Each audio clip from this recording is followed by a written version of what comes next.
My beloved child, stay calm and listen closely. I know the subject of money can make your heart tighten before you open your account. You may expect disappointment before you see the number. You may prepare yourself for another reminder of what is missing, what is late, or what still feels uncertain. But I do not want fear to speak first today. Take a slow breath. Look honestly at where you are, but do not let one balance become the final sentence over your life. A number can describe what is available.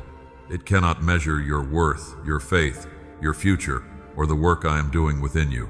My beloved child, something is changing, even if the first change is not a sudden increase. Your attention is changing. Your willingness to face reality is changing. Your heart is learning that you do not have to run from financial truth or be controlled by it. That matters. For a long time, you may have lived with the feeling that money arrived only to disappear. Bills came before relief. Unexpected needs interrupted every plan. You tried to stay strong, but each new expense made you wonder whether stability was meant for someone else. I saw those moments. I saw you calculate quietly. I saw you delay things you needed because you were trying to protect your family. I saw the tension in your body when another payment became due. I heard the prayers you whispered without telling anyone how afraid you were. My beloved child, I am not ashamed of you. I am not asking you to pretend there is more in your account than there is. Faith is not denial. Faith gives you courage to look at the truth without surrendering to panic. Remember the widow who came to Elisha with debt and very little in her house. The answer did not begin with pretending the need was small. It began with an honest question about what she still had. A small jar of oil became the starting place for Action Community help and provision. Notice the order. She faced the need. She recognized what remained. She followed wise instruction. She used what was available. Then the situation began to change. My beloved child, begin there. Look at what you have, not only at what you lack. You may have a skill that can be developed, a relationship that offers wise support, an expense that can be reduced, a plan that can be simplified, or an opportunity you have been too discouraged to notice. Do not call small resources meaningless. A beginning does not have to look impressive to become important. I want you to approach your finances with calm attention. Open the account without condemning yourself. Review what came in, review what went out. Ask where fear has been making decisions. Ask where avoidance has allowed confusion to grow. Then ask what one faithful step belongs to today. Perhaps you need to create a simple budget. Perhaps you need to contact someone before a payment becomes overdue. Perhaps you need to cancel something that no longer serves you. Perhaps you need to ask for professional advice, apply for work, learn a skill, or have an honest conversation with your family. My beloved child, practical wisdom is not separate from faith. Joseph did not only receive dreams, he also managed grain carefully during years of abundance so people could survive years of famine. Spiritual confidence and responsible planning belong together. The same is true for you. Prayer should not replace honest action, and action should not replace prayer. Bring both together. Pray for wisdom, then use the wisdom you receive. Ask for guidance, then examine opportunities carefully. Seek counsel from people who are honest, skilled, and not trying to profit from your fear. Be careful with promises of instant wealth. Anything that pressures you to act quickly, hide information, borrow recklessly, or believe that one payment will unlock a miracle should be tested with great caution. I do not lead you through manipulation, confusion, or shame. My beloved child, peace will help you recognize what panic cannot. Panic says every problem must be solved today. Peace says one wise step can begin a new direction. Panic says your present balance proves you have failed. Peace says your balance is information, not identity. You are learning to stand in truth without collapsing beneath it. That is a real change. You may not see dramatic movement immediately. Do not despise that. Stable change often begins quietly. It may begin with spending less than last month. It may begin with one debt payment, one new client, one completed application, or 1 week of following a plan. Small consistency can become a strong foundation. My beloved child, do not compare your beginning with another person's result. You do not know their full story, their support, their debt, their responsibilities, or the years behind what you see. Keep your eyes on your own path. Celebrate every honest improvement. Learn from mistakes without turning them into shame. If you overspend, examine why. If you avoided the numbers, return to them. If a plan fails, adjust it. Wisdom grows through honest correction. You are not disqualified because you are still learning. I also want you to release the belief that you must solve everything alone.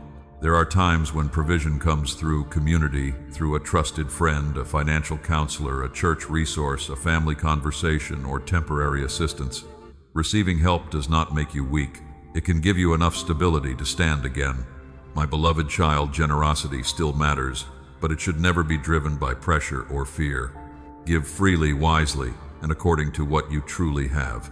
You do not buy my love, and you do not purchase a blessing. Your heart matters more than a performance.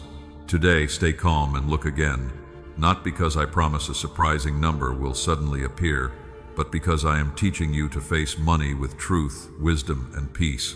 The change may begin in your thinking before it appears in your circumstances, but inner change can guide better choices, and better choices can create a different future over time. Write "I choose peace and wisdom" in the comments as your declaration today. Let those words remind you that your account does not control your identity, and fear does not have to control your next step. Stay close, my beloved child. In the next part, I will show you why your present balance is not the final picture, and how to build hope without denying reality. My beloved child, in the last part I taught you to look at your finances with truth, wisdom, and peace. Now I want you to understand something deeper. What you see today is real, but it is not the final picture of your life. A balance can tell you what is available in this moment. It cannot tell you what you are capable of learning, what doors may open, what habits can change, or how much wisdom can grow through faithful choices. Do not confuse a number with a permanent identity. My beloved child, you may have looked at your account and felt as though it confirmed every fear you carried. You saw what was missing, and immediately concluded that you were behind, forgotten, or incapable of building anything stable. But a number does not know your whole story. It does not know how many times you kept going when you were exhausted.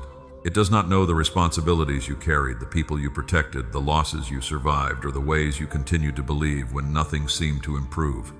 I know those things. Your present balance may reflect past decisions, difficult circumstances, limited opportunities, illness, family needs, or unexpected expenses. Some of those things were within your control, some were not. Wisdom begins when you tell the truth about both. Do not blame yourself for everything. Do not avoid responsibility for everything either. Bring the whole picture to me.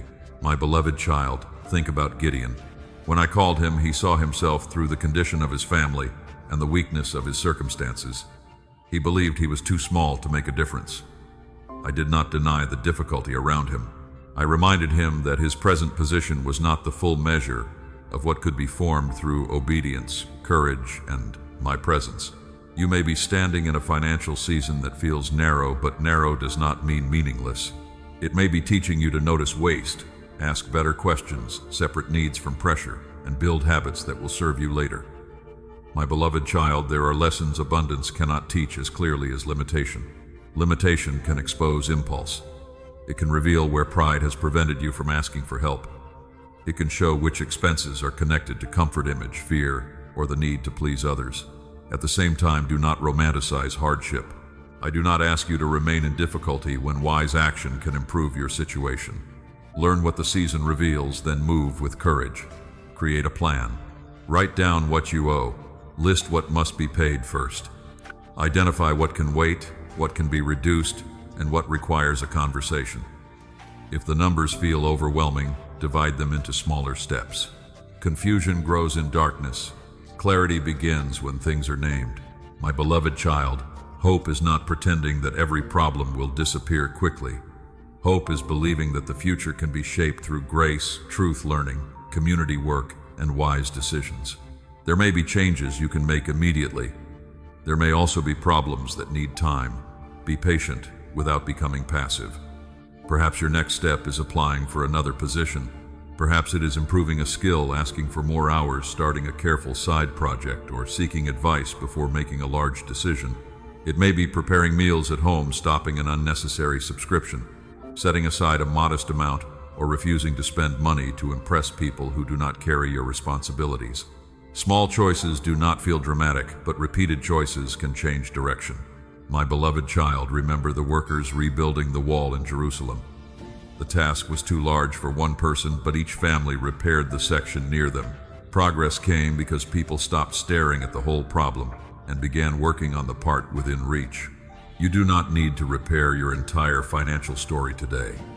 Work on the section in front of you. Pay one bill, make one call, review one habit, complete one application, ask one wise person for help. My beloved child, be cautious when shame tells you to hide. Shame grows stronger when you avoid statements, ignore messages, or pretend nothing is wrong.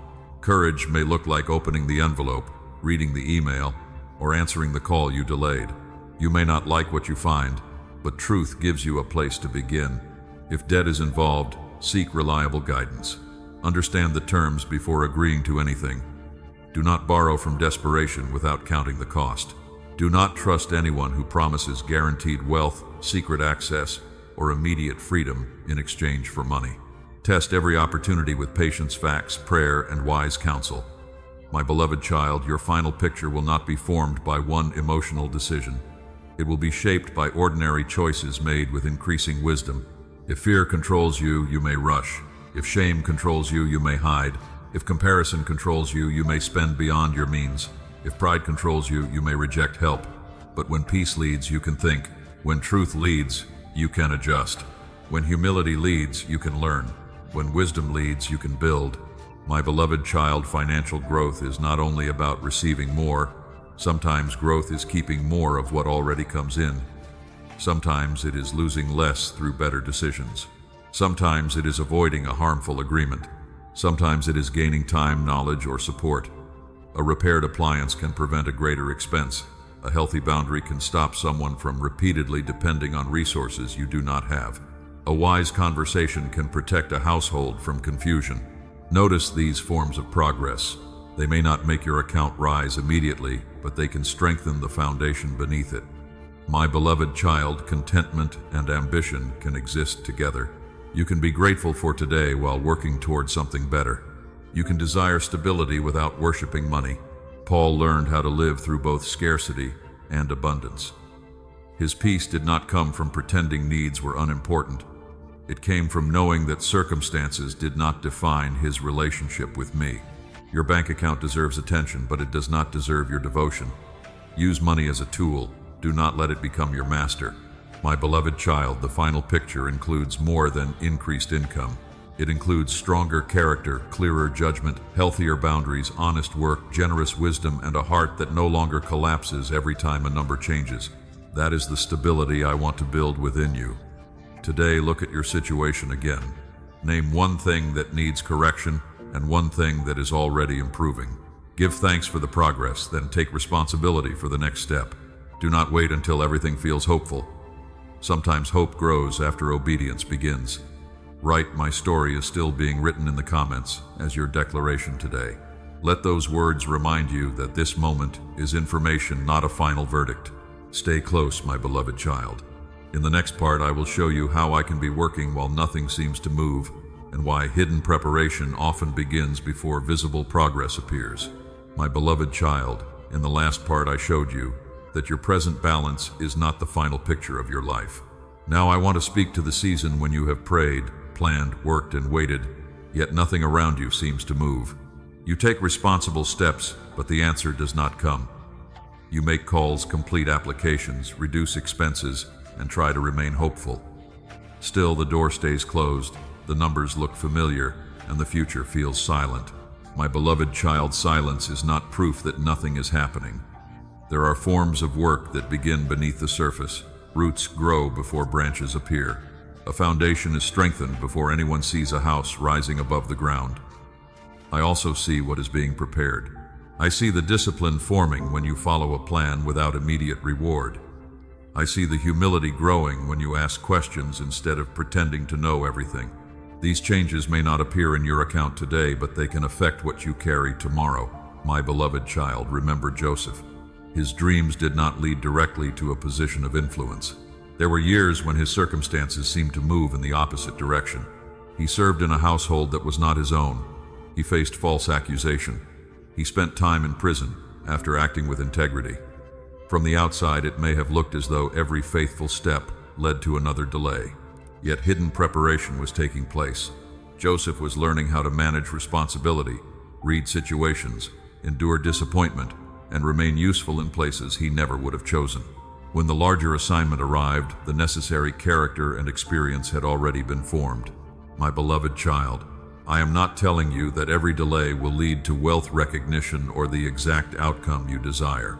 I am telling you that waiting does not have to become empty. You can learn within it. You can make choices today that prepare you for opportunities you cannot yet see. Perhaps you are waiting for employment. While you wait, keep applying, but also examine what can be strengthened. Improve the way you present your experience. Ask someone trustworthy to review your approach. Prayer and preparation can stand together. Perhaps you are waiting for a business to grow. Do not assume that slow progress means you must force expansion. Study what customers need. Review the costs. Improve the service.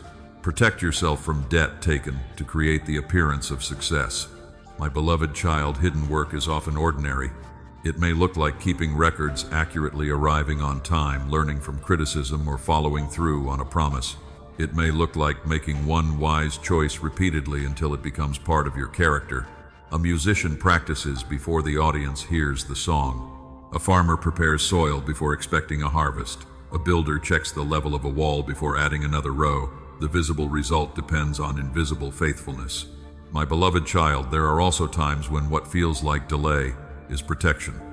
You may want a door to open because you are tired of your current situation, but not every opportunity is safe, honest, or suited to your responsibilities. Some offers use your urgency against you. They promise immediate profit-guaranteed returns, secret knowledge, or fast relief if you act before asking questions.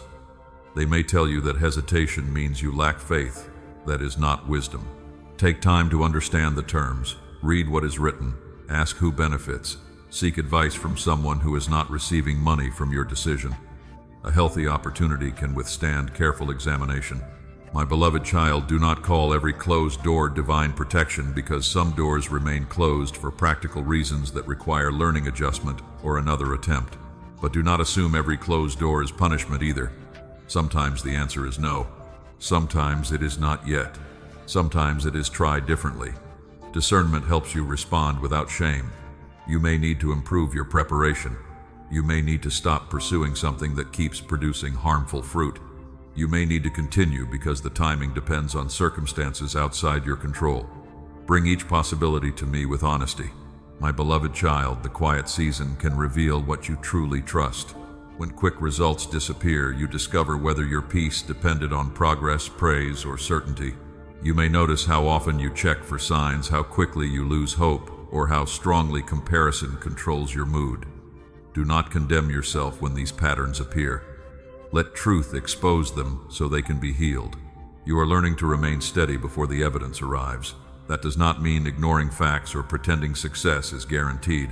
It means refusing to let one slow season decide that your efforts are worthless. My beloved child, measure progress carefully. Perhaps your income has not changed, but your spending has become more honest. Perhaps the debt is still present, but you have stopped adding to it. Perhaps the job has not arrived, but your applications are stronger and your confidence is returning. Perhaps you are no longer hiding from the numbers.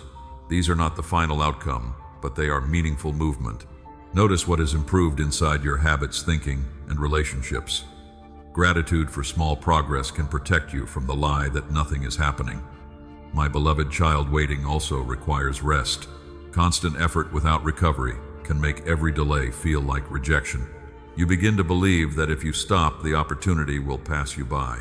But exhaustion does not always produce wisdom. Rest your body.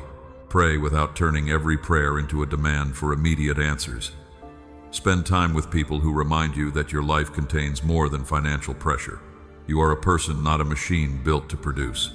My beloved child, when nothing seems to move, keep doing what is clear.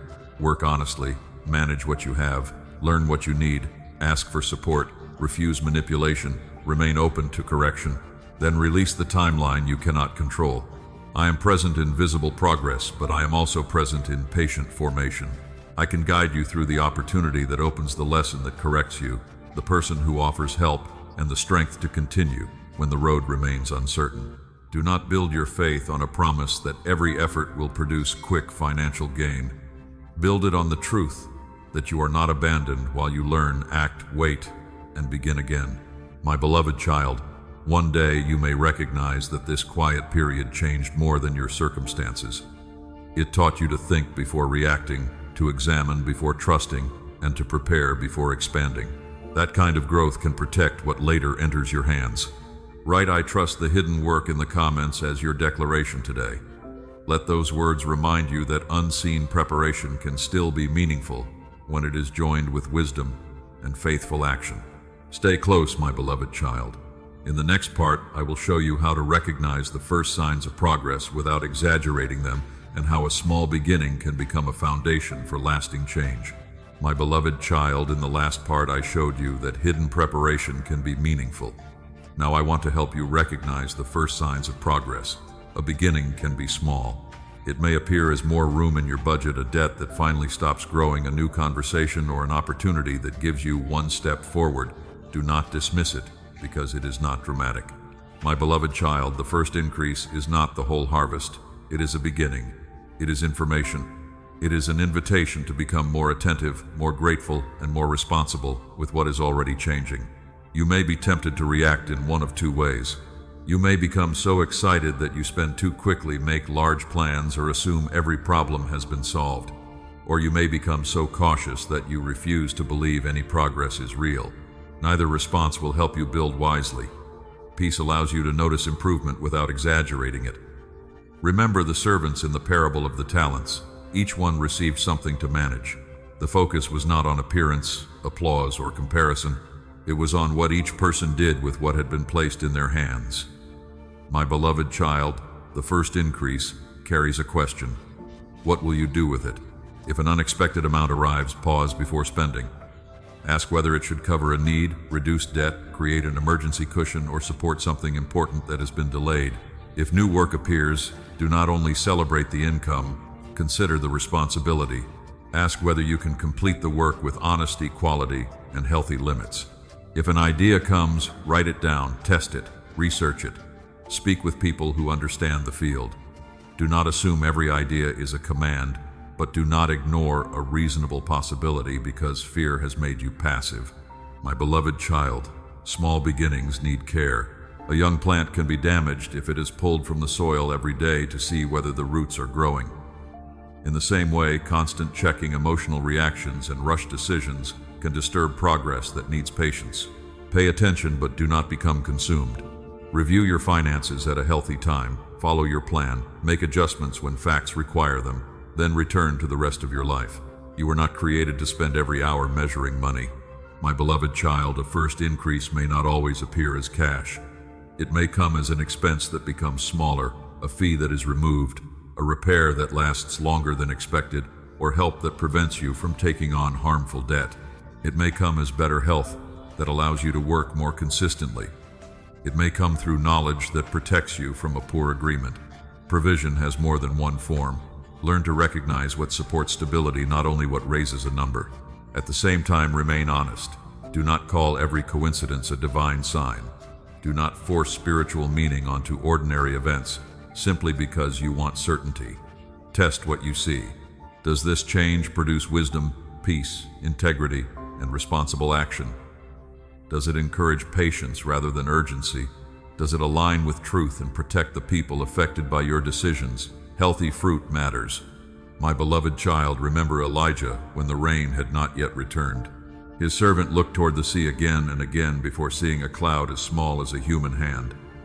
The cloud was not the whole storm, but it was enough to signal that the season was beginning to change. Elijah did not confuse the small cloud with the completed answer. He prepared for what might follow. That is how I want you to respond. Notice the first sign, then prepare wisely. Do not announce a harvest before the field is ready. Do not build your identity around one good day.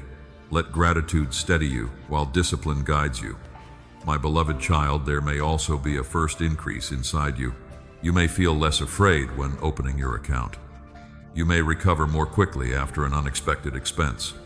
You may notice that comparison no longer controls your mood as strongly. You may begin asking better questions. Can I afford this? Does this choice support my responsibilities? Am I spending from need, pressure, boredom, or the desire to appear successful? These questions are evidence of growth. A wiser mind can protect future provision.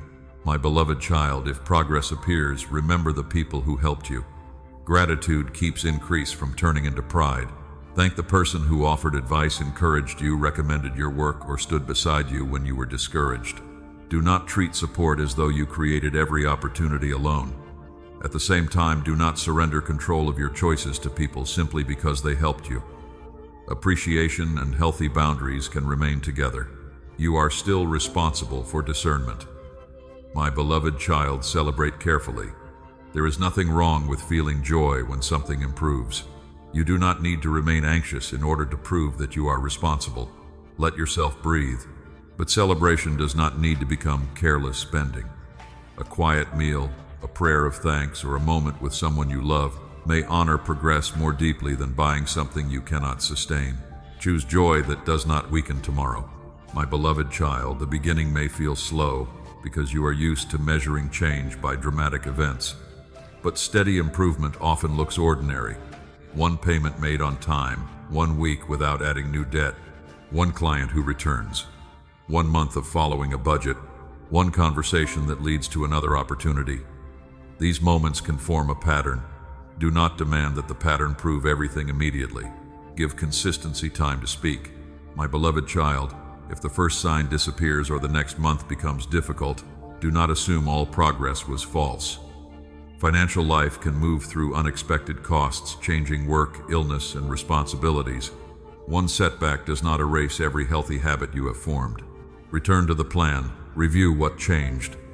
Ask what can be learned, seek help when needed. Begin again without turning correction into shame.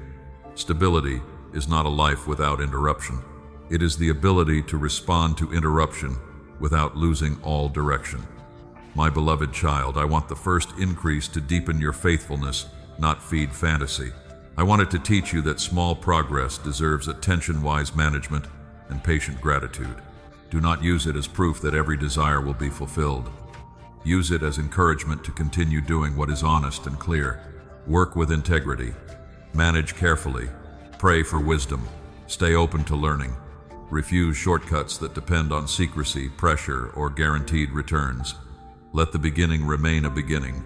Write "I will build wisely" in the comments as your declaration today.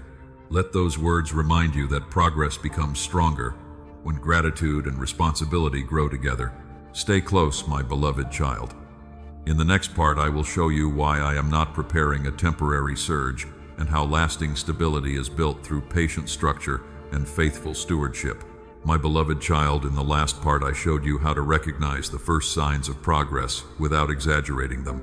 Now I want to help you understand why lasting provision is not built through one sudden moment, but through stability, patience, and stewardship. You have known what it feels like when money comes quickly and disappears just as quickly.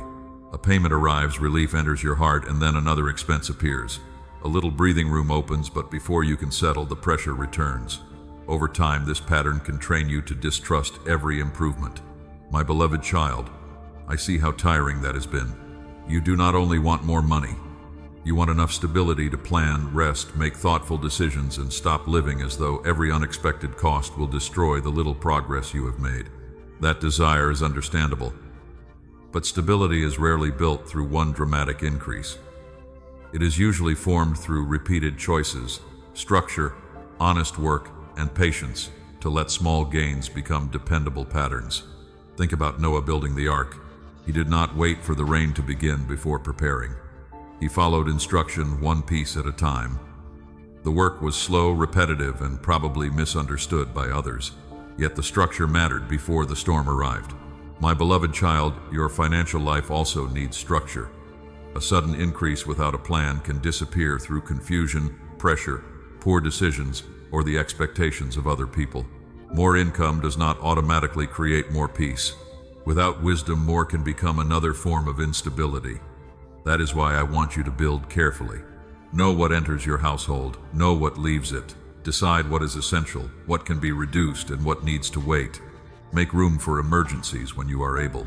Pay attention to patterns instead of reacting only to individual moments. My beloved child, stability begins when truth becomes a habit. Do not review your finances only when something goes wrong. Choose a regular time to look at them calmly. Write things down. Use a simple system you can continue. A complicated plan that you abandon will not serve you as well as a simple plan you can follow. You may not be able to change every number immediately, but you can begin creating order gradually today. My beloved child, do not mistake slowness for failure. A house built to stand through difficult weather takes longer than a shelter built for one afternoon. Foundations are not exciting to watch, but everything visible depends on them. You may be in a season of strengthening the foundation. Perhaps you are learning to live within a realistic amount. Perhaps you are reducing one debt at a time. Perhaps you are building a small reserve, improving your work, or repairing habits that once created repeated loss. These steps may not impress anyone, but they can protect your future. My beloved child, remember Joseph during the years of abundance in Egypt. He did not treat plenty as permission to become them. You may be in a season of strengthening the foundation. Perhaps you are learning to live within a realistic amount. Perhaps you are reducing one debt at careless. He gathered, stored, organized, and prepared. His wisdom during the good years became protection during the difficult years. This is an important lesson. When something improves, do not assume the easier season will continue without interruption. Enjoy the relief, but also prepare. Set aside what you can. Repair what has been neglected. Reduce harmful obligations. Avoid increasing your lifestyle simply because income rises for a short time. Let progress strengthen you instead of expanding every desire. My beloved child, stability also requires boundaries. There may be people who expect access to everything you receive. You may feel guilty when you cannot rescue everyone, cover every need, or say yes to every request. Generosity is beautiful, but generosity without wisdom can create resentment, exhaustion, and new financial pressure. You can care without carrying every burden. You can give without endangering your household. You can say no with kindness. A healthy boundary does not mean you have become selfish. It means you understand that resources have responsibilities attached to them. My beloved child, do not build stability by hiding from those who share the consequences of your decisions. If you have a spouse, family member, or business partner affected by the plan, communicate honestly. Silence can create fear where clarity could create cooperation. Speak without blaming. Listen without becoming defensive. Agree on priorities. Review progress together when appropriate. Financial peace grows more easily where truth is shared. My beloved child, there are also practical forms of protection you should not ignore. Keep important records. Understand agreements before signing them. Protect personal information. Question messages that create urgency or ask for secret payments. Do not send money because someone claims a miracle investment prize or emergency will disappear if you hesitate. Wisdom is not a lack of faith. Careful examination can protect what faithful work has built. My beloved child, lasting growth may require you to increase income, but approach that goal with patience. Learn what employers or customers need. Improve a skill that can serve people well. Build trust by working consistently. Do not chase every opportunity.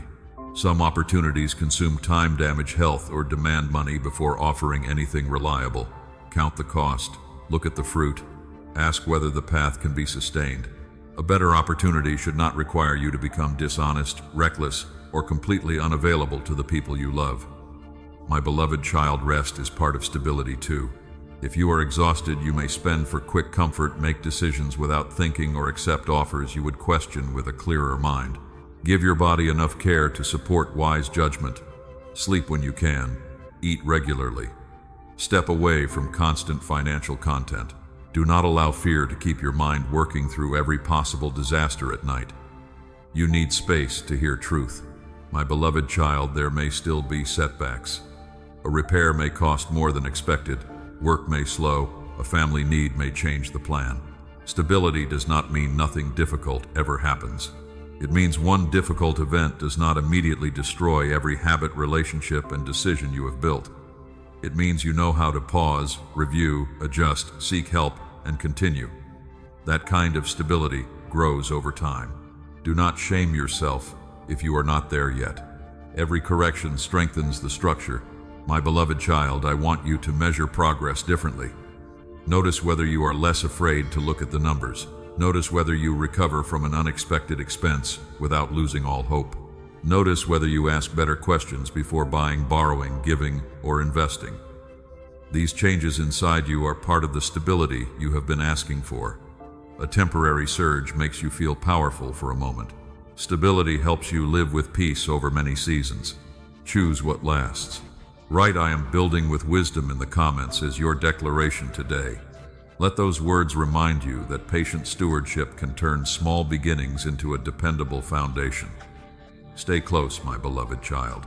In the next part, I will help you release the fear that every good thing must disappear and show you how to receive progress without expecting loss to follow immediately. My beloved child, in the last part I showed you that lasting provision is built through patient structure and faithful stewardship.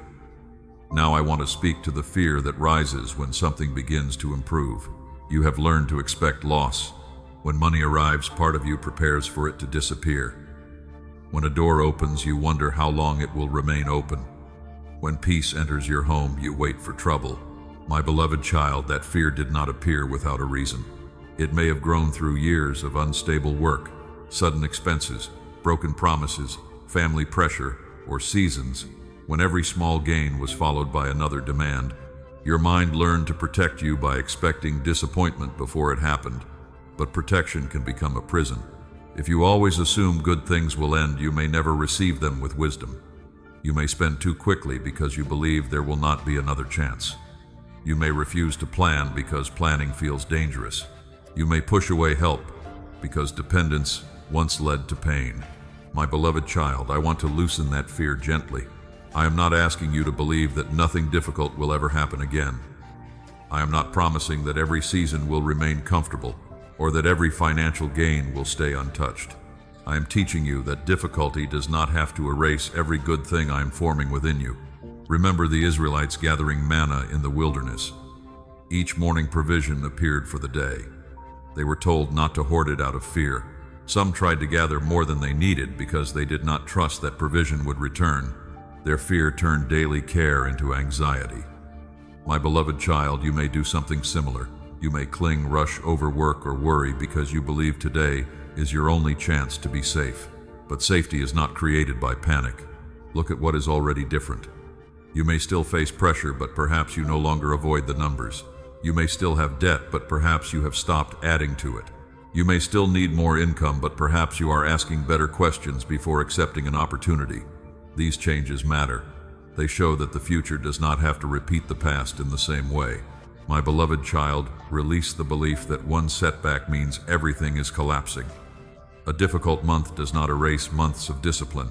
An unexpected bill does not mean your plan was useless. A lost opportunity does not prove that every door will close. Learn to separate an event from a pattern. One event may require adjustment. A pattern requires deeper attention. Wisdom helps you recognize the difference. If something goes wrong, pause before making a final conclusion. Review what happened. Ask what was within your control and what was not. Make the correction that belongs to you. Then continue. My beloved child, fear often speaks in absolute words. Always. Never. Nothing changes. Everything falls apart. Those words make one painful moment feel like a permanent prophecy. Do not let them decide your future. Speak truthfully. Say, "This is difficult, but I can respond." Say, "This expense was unexpected, but I can review the plan." Say, "This opportunity ended, but I can learn and look again." Truth is calmer than fear. My beloved child, remember Peter after the night of unsuccessful fishing. He had worked, waited, and caught nothing. When Jesus told him to lower the nets again, his experience could have convinced him that another attempt was pointless, yet he acted. The result was greater than he expected, but the deeper lesson was not that every effort guarantees abundance. It was that a disappointing past does not always define the next faithful step. You may need to try again with more wisdom. Apply again. Ask again. Learn again. Begin again. Do not let yesterday become the only voice guiding today. My beloved child, there are times when improvement will feel unfamiliar. Peace may make you uncomfortable because struggle has become normal. A stable routine may feel boring because your nervous system is used to emergencies. Do not confuse calm with danger. You do not need chaos to feel alive. You do not need financial pressure to prove that you are responsible. You do not need to remain tense to prevent every possible problem. Healthy preparation can exist without constant fear. Set aside what you can. Keep records. Review agreements. Maintain emergency plans where possible. Build support around you. Then allow yourself to breathe. My beloved child, there may also be relationships that keep your fear active. Someone may remind you of every past mistake. Someone may pressure you to spend, lend, invest, or give beyond what is wise. You are allowed to protect the progress being built. A boundary may sound like I cannot do that right now.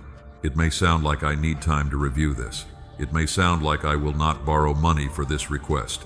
You do not need to explain every detail. Love can remain present while access becomes limited. My beloved child, gratitude can help retrain a fearful heart. Notice what has lasted, a skill you learned, a lesson you kept, a relationship that remained trustworthy, a habit that became stronger, a small amount you protected, a moment when you made a wise decision instead of reacting. These things are evidence that not everything good disappears. Some blessings remain as character, some remain as knowledge. Some remain as relationships, wisdom, confidence, and peace. Even when circumstances change, what you have learned can travel with you. My beloved child, do not demand certainty before you allow hope. Certainty is rarely available in advance. Hope is not a guarantee that every outcome will be easy. Hope is the decision to remain open to good while still practicing wisdom. You can prepare without assuming disaster. You can celebrate without becoming careless. You can receive without worshiping what you receive. You can lose something without losing yourself. This is freedom. My beloved child, I want you to notice the moment fear begins to speak. Do not argue with it for hours. Name it. Say, I am afraid this will not last. Then ask, what wise action belongs to me now? Perhaps nothing needs to be done immediately. Perhaps the next step is to wait, pray, rest, or speak with someone trustworthy. Perhaps action is needed, but it can still be calm. Let wisdom choose the pace. My beloved child, you are not being trained to expect endless comfort. You are being formed to remain steady through change. That steadiness is more valuable than a temporary surge. It allows you to receive progress without being controlled by it. It helps you face difficulty without believing the future has disappeared.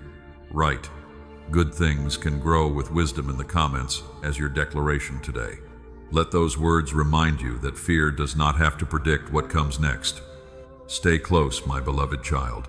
In the next part, I will show you how to receive without fear or shock, and how calm gratitude can protect what is beginning to grow.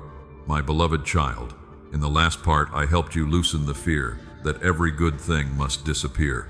Now I want to teach you how to receive what comes without panic, suspicion, or the shock that makes your heart pull away from the very progress you have prayed to see. When a payment arrives, you wonder whether it was a mistake. When someone offers help, you question their motive. When a new opportunity appears, you search for the hidden danger before you even understand what is being offered.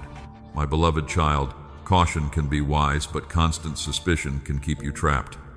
I am not asking you to trust every person, accept every offer, or believe every promise. I am asking you to stop treating every good development as though it must secretly contain harm. Receive slowly, look carefully, ask questions, then allow truth, not fear, to guide your response. Remember the disciples when Jesus filled their nets after a night of empty work. The abundance was so great that the nets began to strain. Their first reaction was not calm confidence. They were overwhelmed by what they had not expected. Yet the answer was not to throw the fish back into the water. They called for help. My beloved child, sometimes receiving well means recognizing that you need support to carry what has arrived. A larger opportunity may require better organization. More income may require clearer planning. New responsibility may require guidance from someone with experience. Do not let pride turn a blessing into confusion. Ask for help before pressure becomes chaos. If your income increases, pause before changing your lifestyle. Give yourself time to understand whether the increase is temporary, seasonal, or dependable. Review taxes, expenses, obligations, and the amount that should be saved. A calm response protects progress. My beloved child, shock often makes people move too quickly. They spend because they feel relief. They promise money because they feel guilty. They invest because excitement makes caution feel unnecessary. Then the moment of increase becomes another source of regret. You do not need to prove that you are grateful by using everything immediately. Gratitude can wait. Wisdom can pause. Peace can ask what will still matter next month. My beloved child, receiving is not only about money. You may receive a compliment, an invitation, a recommendation, or an offer to collaborate. If you are used to being overlooked, kindness may make you uncomfortable. You may dismiss the compliment, refuse the invitation, or assume the opportunity belongs to someone more qualified. Humility does not require you to deny every good thing another person recognizes in you. You can consider an opportunity without pretending you know everything. You can receive encouragement and still remain grounded. My beloved child, Ruth understood how to receive with dignity. She entered the fields with humility and worked faithfully. Yet when protection and provision were offered, she did not reject them simply because she had known loss. She asked questions. She listened. She remained thoughtful. Her receiving did not make her passive. It allowed kindness, work, wisdom, and community to meet in the same season. If someone offers practical help, ask what is being offered and whether there are conditions attached. If the help is honest, healthy, and appropriate, you do not have to refuse it merely to prove that you can survive alone. Receiving support is not the same as surrendering responsibility. My beloved child, you may also feel guilt when your circumstances improve while someone you love continues to struggle. That guilt can make you sabotage progress, hide good news, or give beyond what is wise. Compassion is good. Guilt is not always a trustworthy guide. You can support others without abandoning your own responsibilities. You can celebrate quietly without becoming insensitive. You can offer help according to your ability without promising what you cannot sustain. Do not destroy stability to prove that you care. My beloved child, learn to receive without comparing. Someone else may earn more, recover faster, or receive an opportunity that looks larger than yours. Comparison can make your own progress feel too small to appreciate. But the question is not whether your beginning looks impressive beside another person's story. The question is whether you are using it faithfully. A small increase managed wisely can become more useful than a large increase handled carelessly. Pay attention to what the progress allows you to do. Does it help you pay something on time? Does it create room to rest? Does it allow you to prepare rather than react? My beloved child, peace does not mean ignoring risk. Before receiving a financial opportunity, understand it. Ask how it works. Ask what it costs. Ask what can be lost. Read the agreement and do not let urgency rush you. Anyone who becomes angry because you want time to think may be revealing something important. Healthy opportunities do not need deception. My beloved child, test spiritual claims as carefully as financial ones.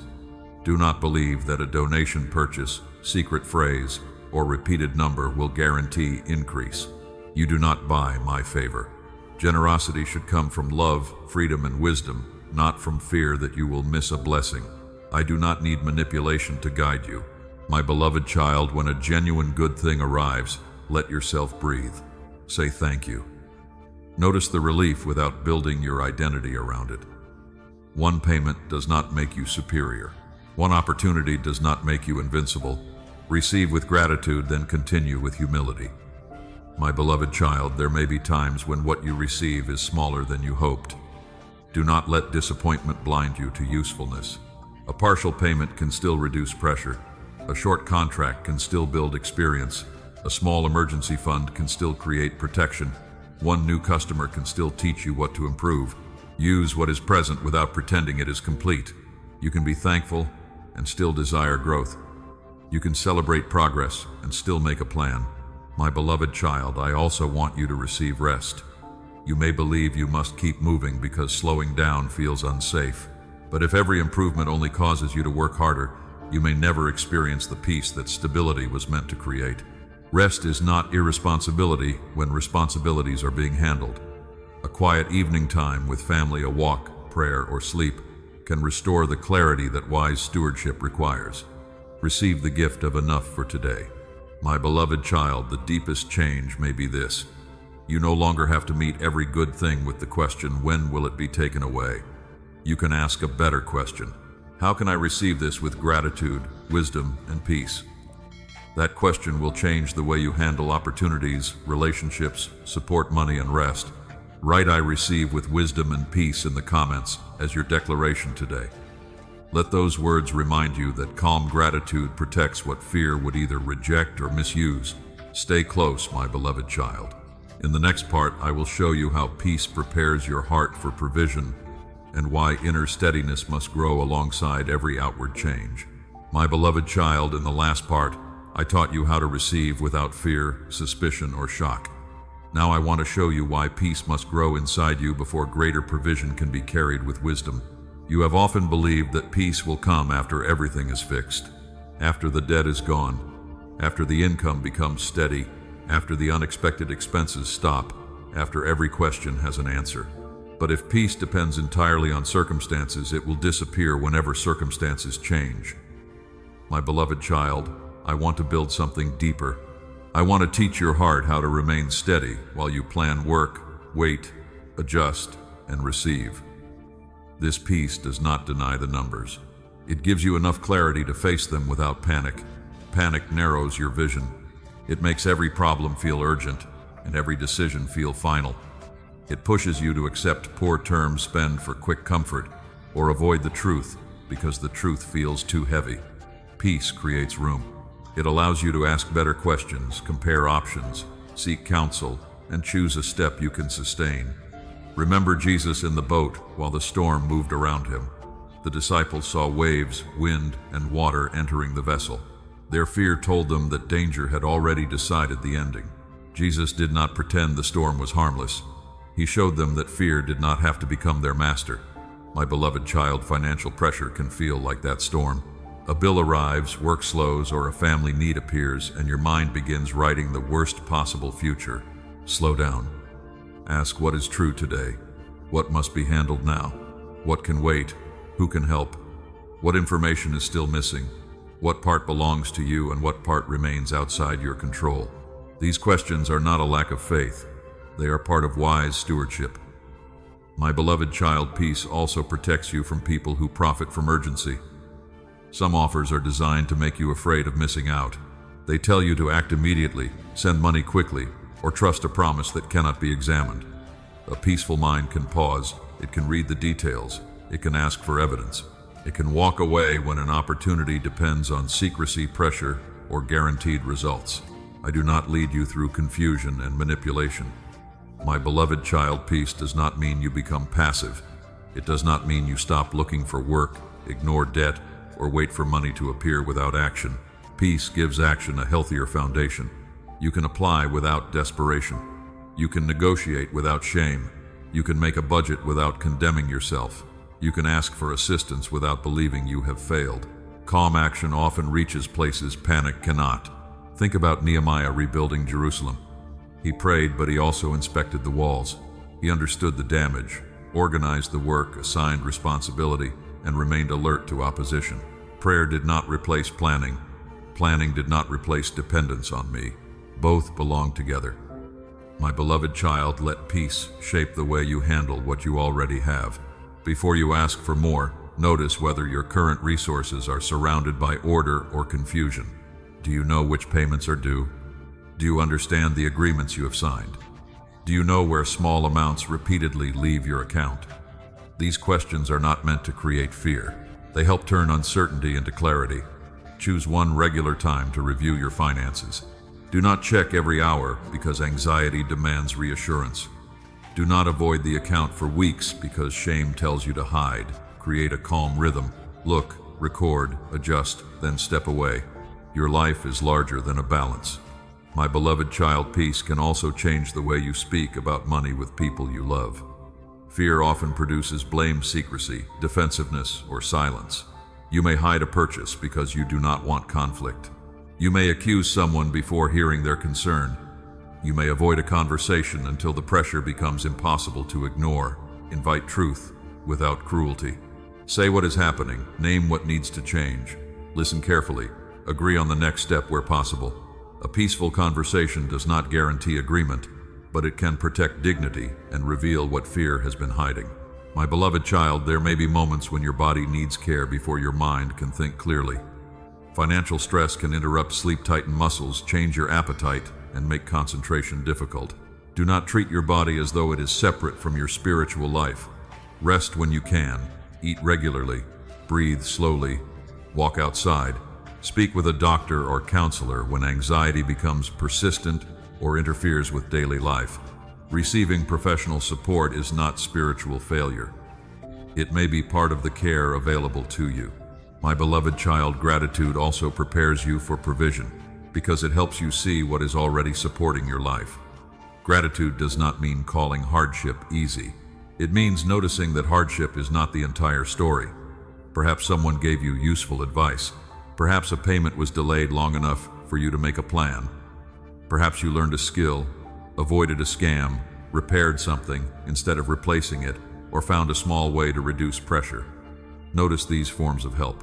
They train your heart to recognize provision without turning every good moment into a dramatic promise. My beloved child, peace will also help you receive more responsibly. If income grows, a fearful heart may rush to prove that life has changed. A peaceful heart can wait, observe, and decide. It can ask whether the increase is dependable. It can prepare for taxes. It can reduce debt. It can create a reserve. It can give freely without giving recklessly. Provision becomes safer when peace and wisdom stand beside it.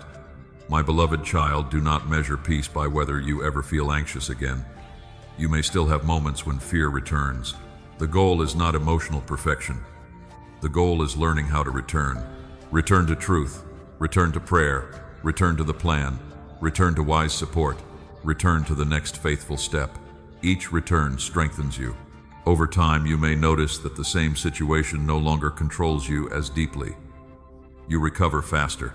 You think more clearly. You ask for help sooner. You stop making permanent decisions during temporary fear. That is growth.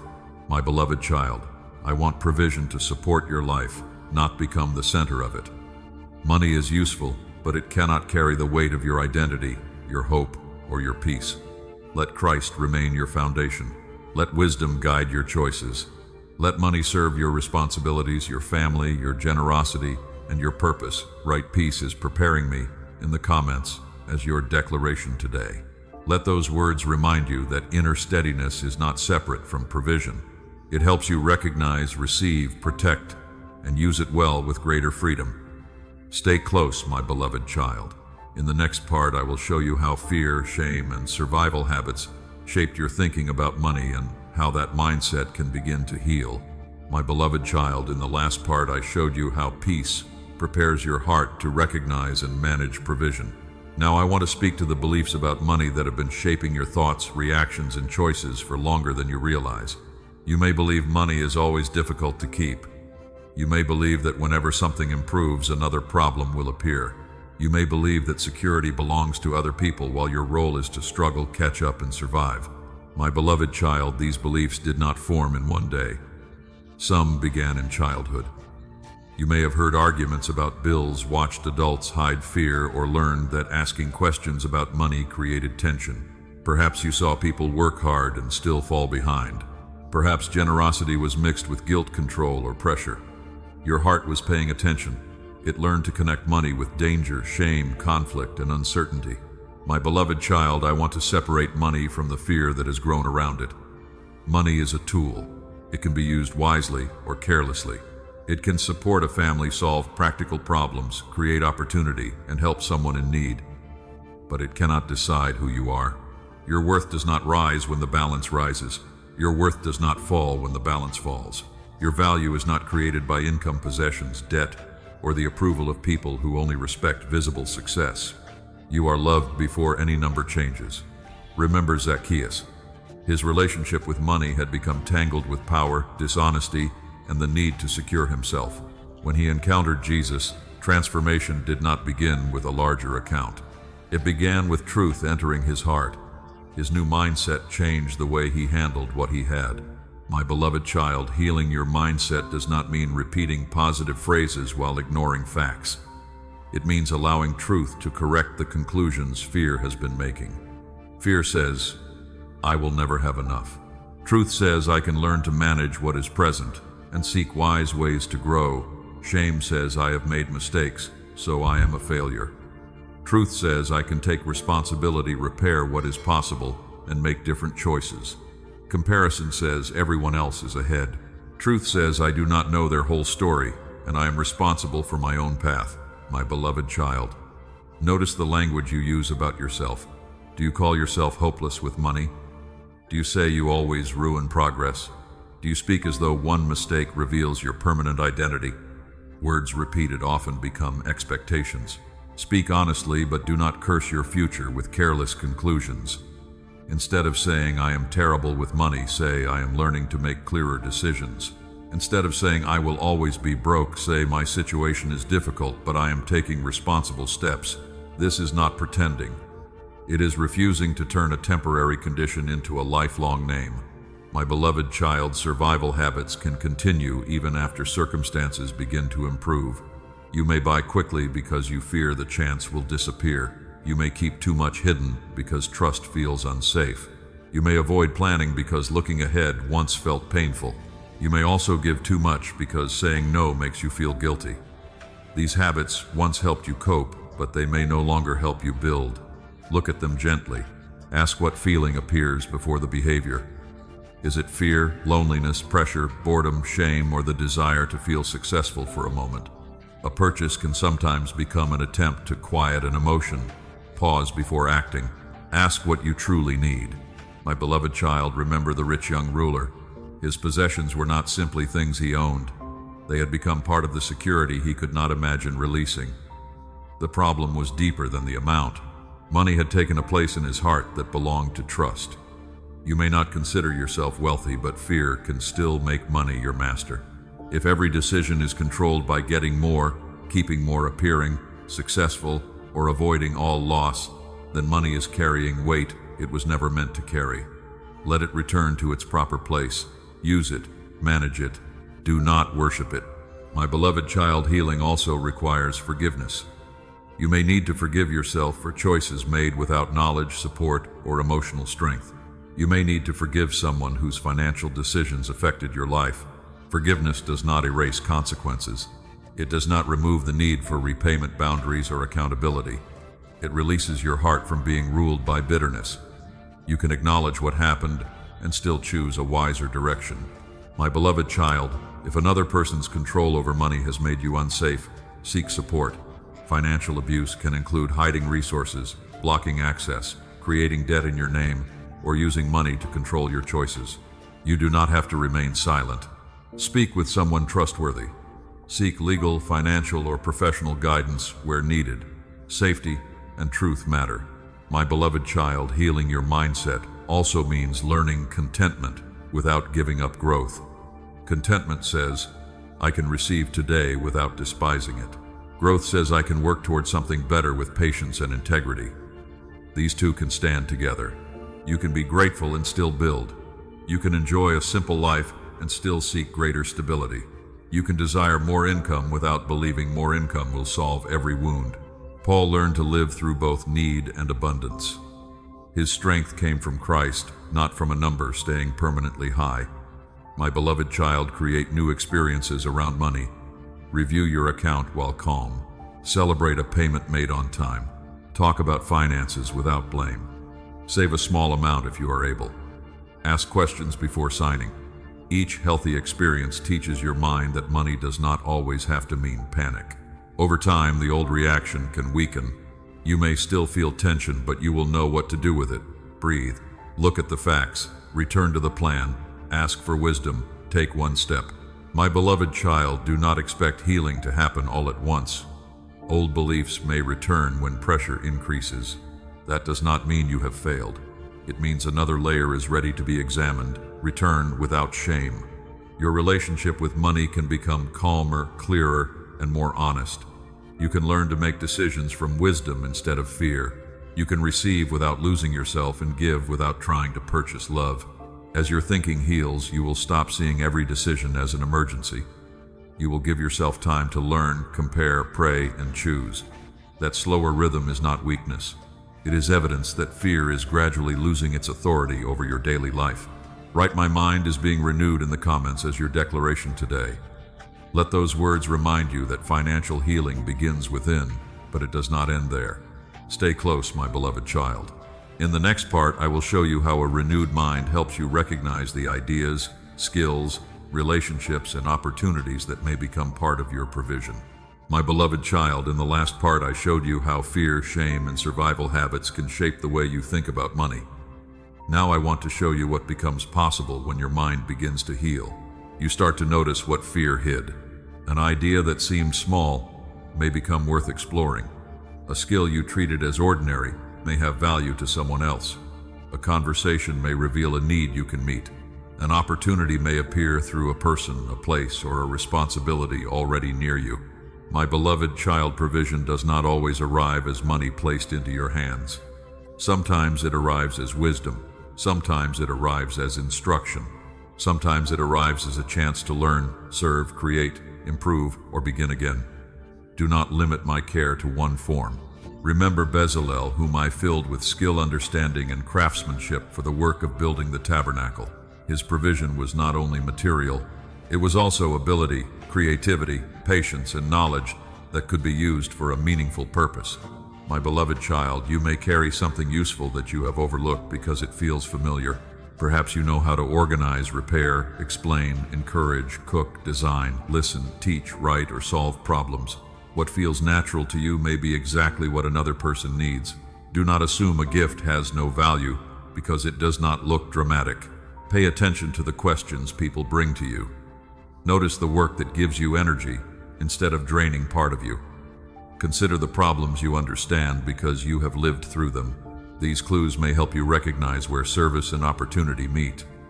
My beloved child, not every idea is meant to become a business, and not every interest must produce income. Some gifts are meant to bless your family, strengthen your community, or bring joy into your life. But some ideas deserve to be tested. Write them down, research what they require, ask who would benefit, count the cost. Start small enough to learn without risking what your household needs. A wise beginning does not demand that you gamble your stability. My beloved child, remember Lydia. She was a seller of purple cloth, a woman whose work connected skill, commerce, hospitality, and faith. Her life reminds you that honest business and spiritual devotion do not need to stand against each other. Work can become a place where integrity is practiced. A customer can be treated with dignity. A product can be made well. A service can solve a real problem. An agreement can remain clear and fair. This is how provision can grow without requiring deception. My beloved child, learn to recognize opportunities by their fruit. A healthy opportunity may still require courage, effort, and sacrifice, but it will not need you to lie, manipulate, hide important facts, or abandon every responsibility. It will allow questions. It will survive careful examination. It will not promise guaranteed wealth without risk.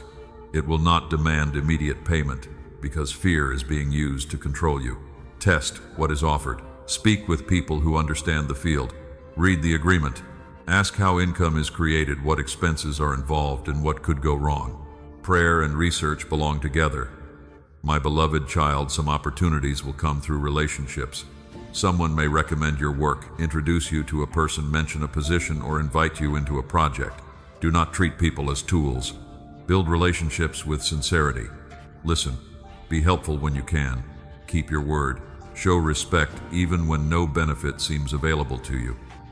Trust often grows before opportunity appears. At the same time, keep healthy boundaries. Do not allow flattery, pressure, or the fear of disappointing someone to pull you into a commitment you cannot sustain. A wise yes is valuable. A wise no is also valuable. My beloved child, you may miss opportunities because you are waiting for perfect confidence. You want to know every answer before you begin. You want assurance that the effort will succeed. But learning often happens while you move. The fishermen who followed Jesus did not understand the whole journey when they left their nets. They responded to the next clear invitation. You also may need to begin with what is clear. Complete the application. Take the course. Ask the question. Make the call. Create the first sample. Offer the service to a small group. Then pay attention to what you learn. My beloved child, action does not guarantee the result you want, but thoughtful action gives you information that fear cannot provide. You may discover that an idea needs to change. You may learn that the timing is wrong, the cost is too high, or the demand is not strong enough. That is not always failure. A lesson learned early can protect you from a larger loss. Be willing to adjust without treating correction as humiliation. My beloved child, opportunities can also be hidden inside problems. A repeated frustration may reveal a need that no one is addressing well. A difficulty in your community may show where your experience could become useful. Do not exploit pain, serve it. Ask how you can create something honest, affordable, and helpful. Ask whether the solution respects the people it is meant to serve. Purpose and provision can meet where compassion becomes practical. My beloved child, do not overlook ordinary work while searching for a perfect calling. A temporary position, a small contract, or a modest responsibility may teach you something important. It may build references, confidence, skill, or connection. It may not be your final destination, but it can still support the next step. Be faithful without becoming trapped. Learn what the season offers and remain open to movement when wisdom makes the path clearer.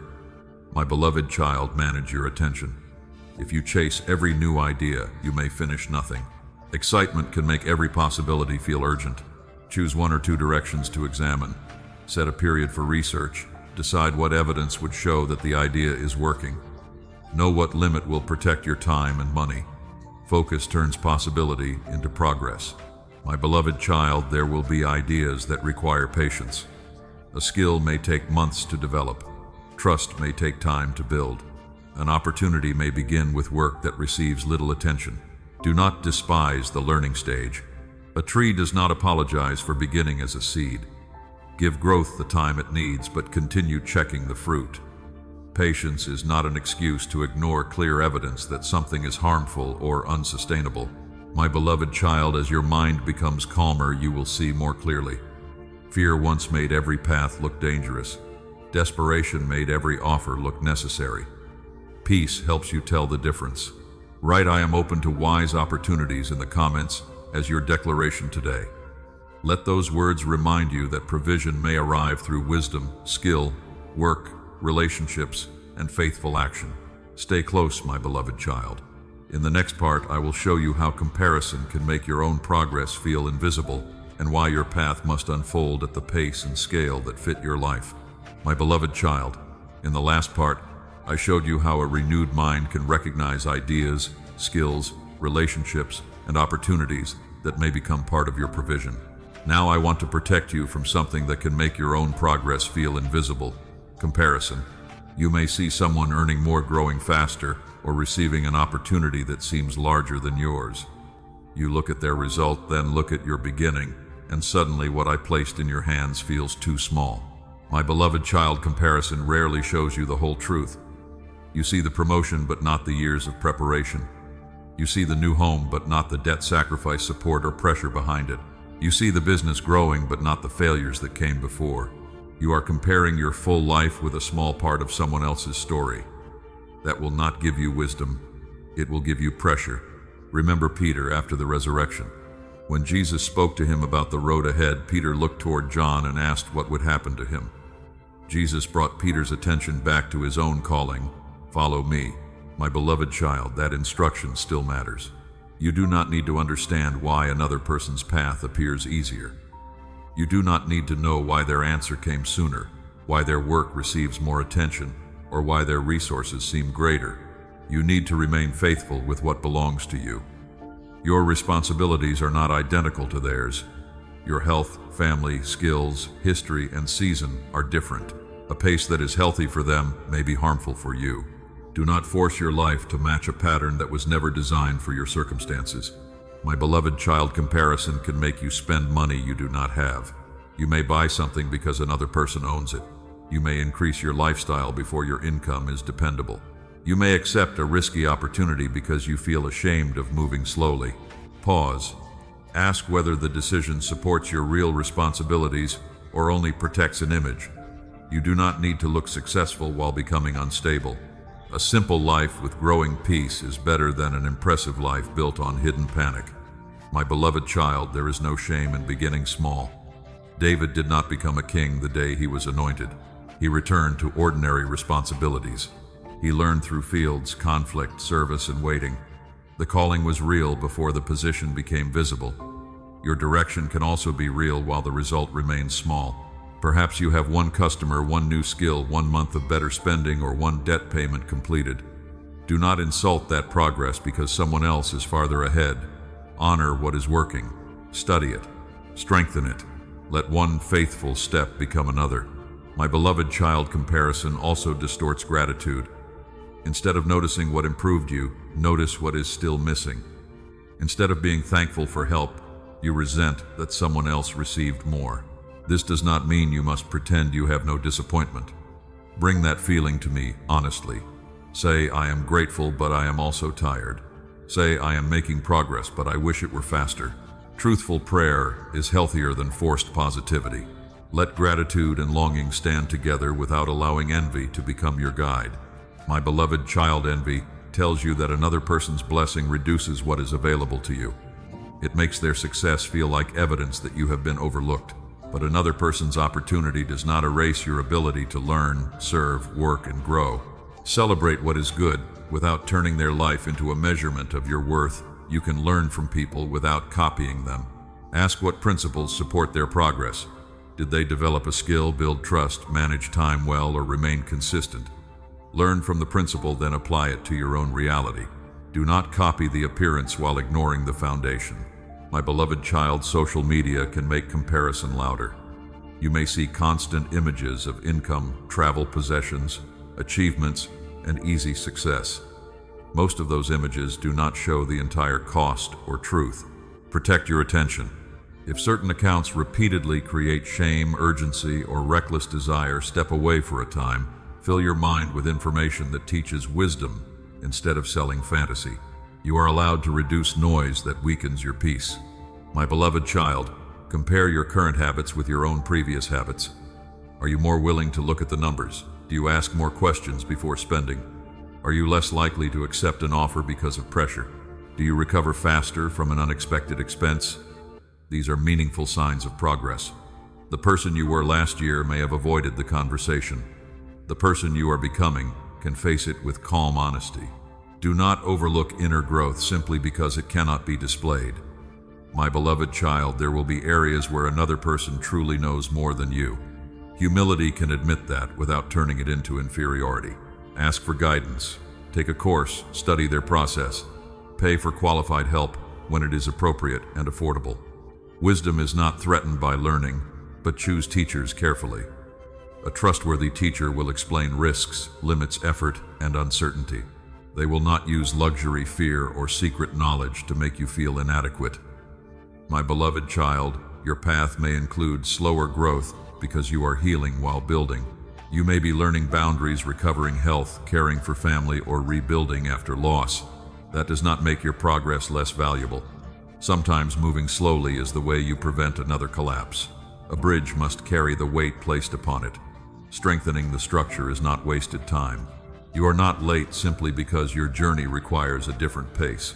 My beloved child, resist the urge to rush when someone near you moves ahead. Their promotion does not require your panic. Their purchase does not require your debt. Their announcement does not require you to prove anything. Return to your plan. Review your priorities.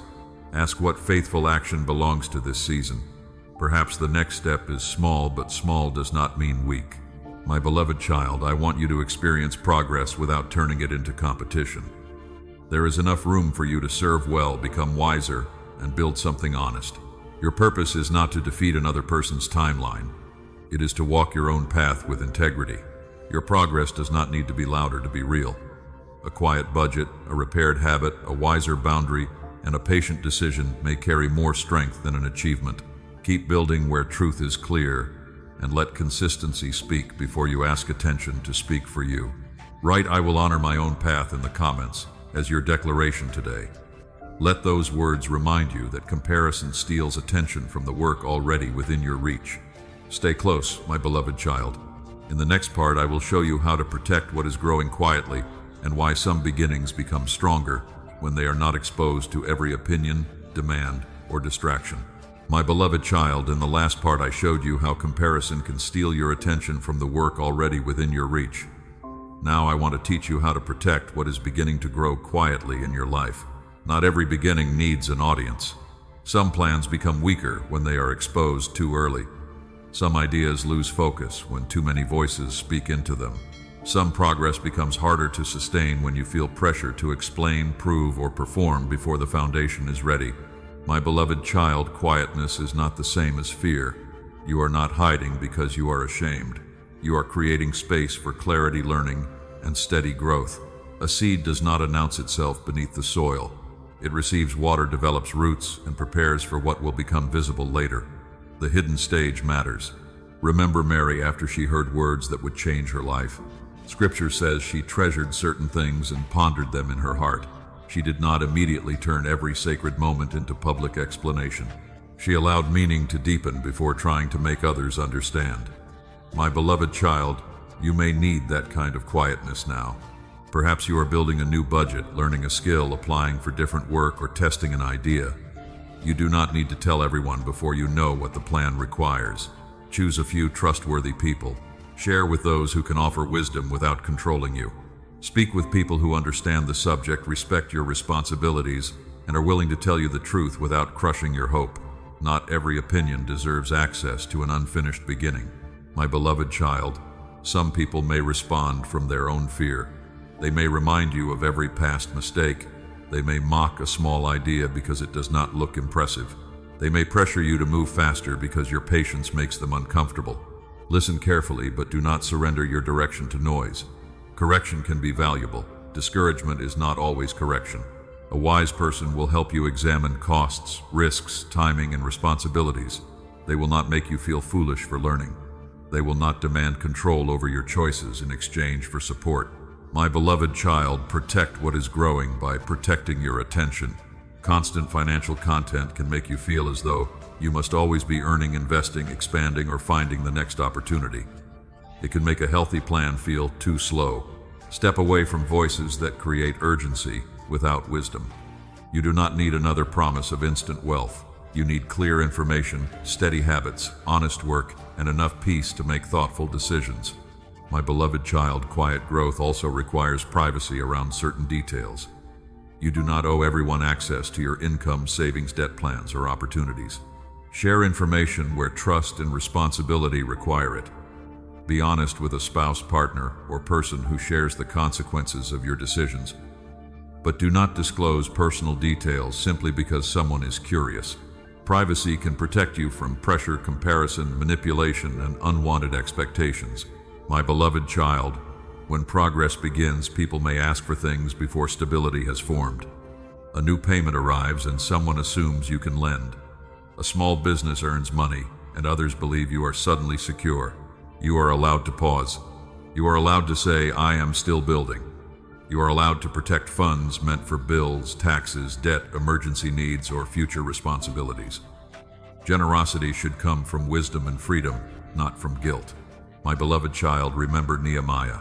When enemies tried to distract him from rebuilding the wall, he refused to leave the work simply to answer every accusation and invitation. He understood that some conversations were designed to interrupt progress. You also need discernment. Not every message requires a reply. Not every criticism requires a defense. Not every challenge deserves your energy. Sometimes the wisest answer is to keep working. My beloved child, quietness also protects you from your own excitement. When an idea feels promising, you may want to move too quickly. You may buy tools, make commitments, or expand before the first step has been tested. Slow down. Create a small experiment. Set a limit on money and time. Decide what result would show that the idea is useful. Review what happened before investing more. A protected beginning has room to learn. My beloved child, do not confuse secrecy with wisdom. If a plan depends on hiding harmful facts, deceiving people, avoiding accountability, or keeping information from someone who shares the risk, it is not healthy quietness. Truth must remain present. Quiet growth is honest growth. It does not need public attention, but it can withstand appropriate examination. My beloved child, protect your energy as well. You cannot build steadily if every hour is given away. Make room for focused work, rest, prayer, family, and learning. A boundary around your time is not selfish when it supports responsibilities you have already accepted. Turn off distractions. Finish one task before chasing another. Give important work your clearest hours when possible. Small periods of focused attention can create more progress than long days filled with interruption. My beloved child, there may be a season when almost no one notices what you are doing that can feel lonely. You may wonder whether the effort matters if no one praises it, but visible applause is not the only evidence of value. A repaired habit matters. A plan followed quietly matters. A skill practiced when no one is watching matters. A decision to avoid harmful debt matters. You are building strength before recognition. My beloved child, keep records of your progress. Write down what you tried, what worked, what failed, and what needs adjustment. Quiet growth can be easy to forget because it happens in small steps. Reviewing the record will remind you that movement is real.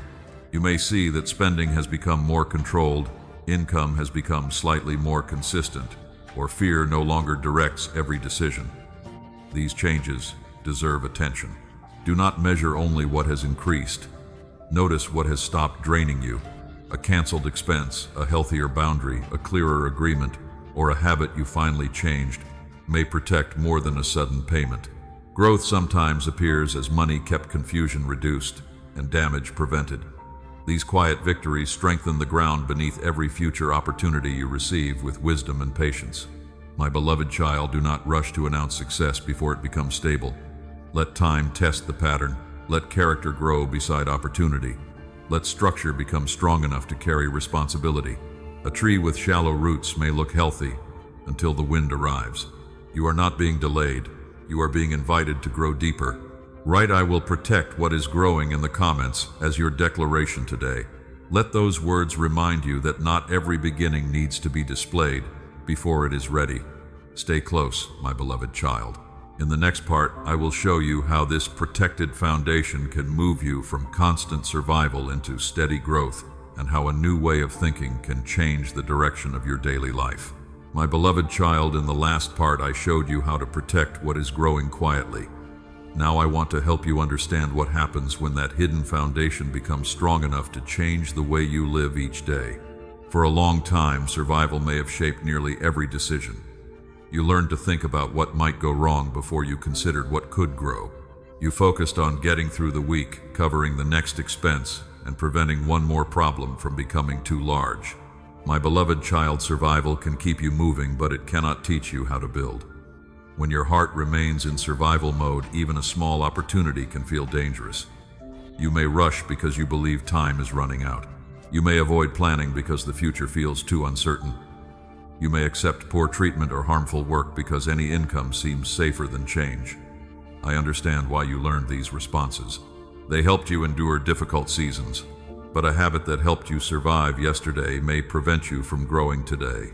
My beloved child, steady growth begins when you stop treating every moment like an emergency. This does not mean your responsibilities disappear. It means you learn to separate what truly requires immediate action from what fear only makes feel urgent. Ask yourself what must be handled today. Then ask what can be planned, discussed, researched, or completed gradually. A calm mind can place things in order. Remember the people of Israel after they entered the Promised Land. The wilderness had trained them to depend on provision one day at a time, but the new season required planting, tending, harvesting, and managing the land. The way they lived had to change because the responsibility had changed. My beloved child, you may also be entering a season that requires a different rhythm. You cannot build steady growth through constant reaction. You need routines that continue even when your emotions change. Choose a time to review your finances. Choose an amount to save when possible. Choose a day to work on applications, learning, or business development. Choose limits that protect your health and family. Simple rhythms create room for progress. My beloved child, do not wait until you have a large income before practicing stewardship. The way you handle a small amount reveals habits that often remain when the amount grows. If you avoid the numbers now, you may still avoid them later. If pressure controls your spending now, more income may only give pressure a larger space. But if you learn honesty, patience, and discipline, now those qualities can travel with you into a better season. Growth begins before the visible increase. My beloved child, survival thinking often says there is never enough. Because of that belief, you may either hold everything too tightly or use everything too quickly. Steady growth asks a different question. What can be protected, developed, and used wisely? Begin with what is possible. Small choices can become direction. My beloved child, think about the farmer who sows seed. He does not expect the field to produce the same day. He prepares the soil plants, carefully watches the weather, removes what threatens growth, and waits with active patience. He is not passive. He is not panicked. He works according to the season. You also need active patience. Keep doing what supports the future, even when the result is not immediate. Continue learning. Continue applying. Continue reducing what drains you. Continue building trust through honest work. My beloved child, steady growth also requires you to stop measuring every week as though it must prove the entire journey. Some weeks will be stronger than others. An unexpected expense may interrupt the plan. Work may slow. Your energy may change. Do not abandon the direction because one period becomes difficult. Review the facts. Adjust what needs adjustment. Then continue. A path can remain right even when one step feels hard.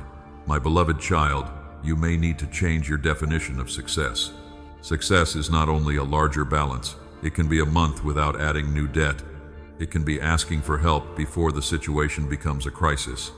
It can be turning down an offer that does not align with your values. It can be earning less for a time while gaining a skill that creates better choices later. Notice what strengthens your future. My beloved child, survival often isolates you. You may believe no one will understand, or you may feel ashamed to admit how much pressure you carry. Steady growth is easier when wise support surrounds you. Speak with trustworthy people. Learn from someone who handles money with honesty. Ask for help understanding debt, taxes, employment, or planning when needed. You do not have to know everything before you begin. Community can provide information, encouragement, and accountability. Choose people who respect truth and do not use your fear to control you. My beloved child, protect your progress from lifestyle pressure. When income improves, you may feel tempted to immediately upgrade everything that made you feel behind. Pause before expanding your expenses. Let increased income create stability before it creates appearance. Use progress to reduce pressure, strengthen protection, and create options. There will be time to enjoy what you have built, but enjoyment should not destroy the foundation that made it possible.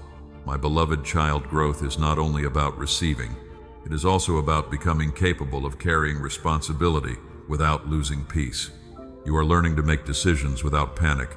You are learning to wait without becoming passive. You are learning to receive help without surrendering your dignity. These are signs that survival is no longer controlling every part of you. My beloved child, be patient with your nervous system. Even when your situation begins to improve, your body may still expect danger. You may wake with worry or feel tense when opening a bill. Do not shame yourself. Breathe slowly. Look at what is true. Return to the plan. Speak with someone safe. Seek professional support if anxiety remains intense or disrupts daily life. Healing and growth can happen together. My beloved child, I am not promising that steady growth will remove every difficult season. I am teaching you how to build a life that can respond to change without collapsing into fear. That kind of strength is formed gradually. It grows through honest work, wise planning, healthy rest, corrected mistakes, clear boundaries, and repeated trust. One day you may look back and realize that the greatest change was not only what entered your account, it was the way your heart stopped living as though disaster was always one step away. You began to plan, you began to breathe.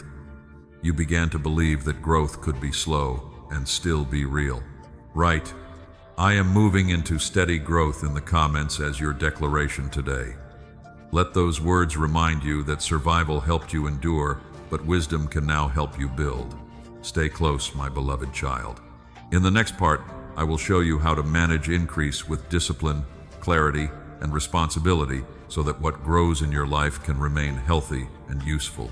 My beloved child, in the last part I showed you how to move from constant survival into steady growth. Now I want to teach you how to manage increase with wisdom, discipline, and a heart that remains peaceful while responsibility becomes greater. You may have prayed for more income, more opportunity, and more breathing room. But receiving more is one part of the journey. What you do after increase arrives will shape whether it becomes stability or another temporary season. My beloved child, increase can reveal habits that pressure once kept hidden. When resources are limited, you may believe that more money will solve every problem. But when more arrives, old patterns can grow. Impulse can become more expensive. Pride can become harder to recognize. Pressure from other people can become stronger. That is why wisdom must grow with provision. Remember Solomon when he asked for an understanding heart. He could have asked for wealth, victory, or long life. Instead, he asked for wisdom to carry responsibility well. My beloved child, ask carefully for the same kind of clarity. Do not only pray for more. Pray to know what more is for. Ask how it should be divided, protected, used, saved, and shared. Ask what responsibilities belong to it before you begin thinking about new desires. A larger amount does not remove the need for a plan. It makes the plan more important. My beloved child, begin by slowing down.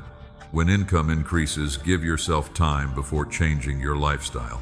Learn whether the increase is dependable, seasonal, temporary, or connected to new expenses. Do not build permanent obligations on income that may not continue. A new payment can create relief, but relief is not the same as long-term stability. Stability grows when you understand the pattern, prepare for change, and leave room for what you cannot predict. My beloved child, decide your priorities before excitement decides them for you.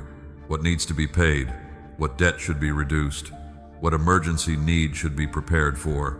What skill, tool, or resource could support future work? What amount can be enjoyed without weakening tomorrow? These questions help money serve your life instead of controlling it.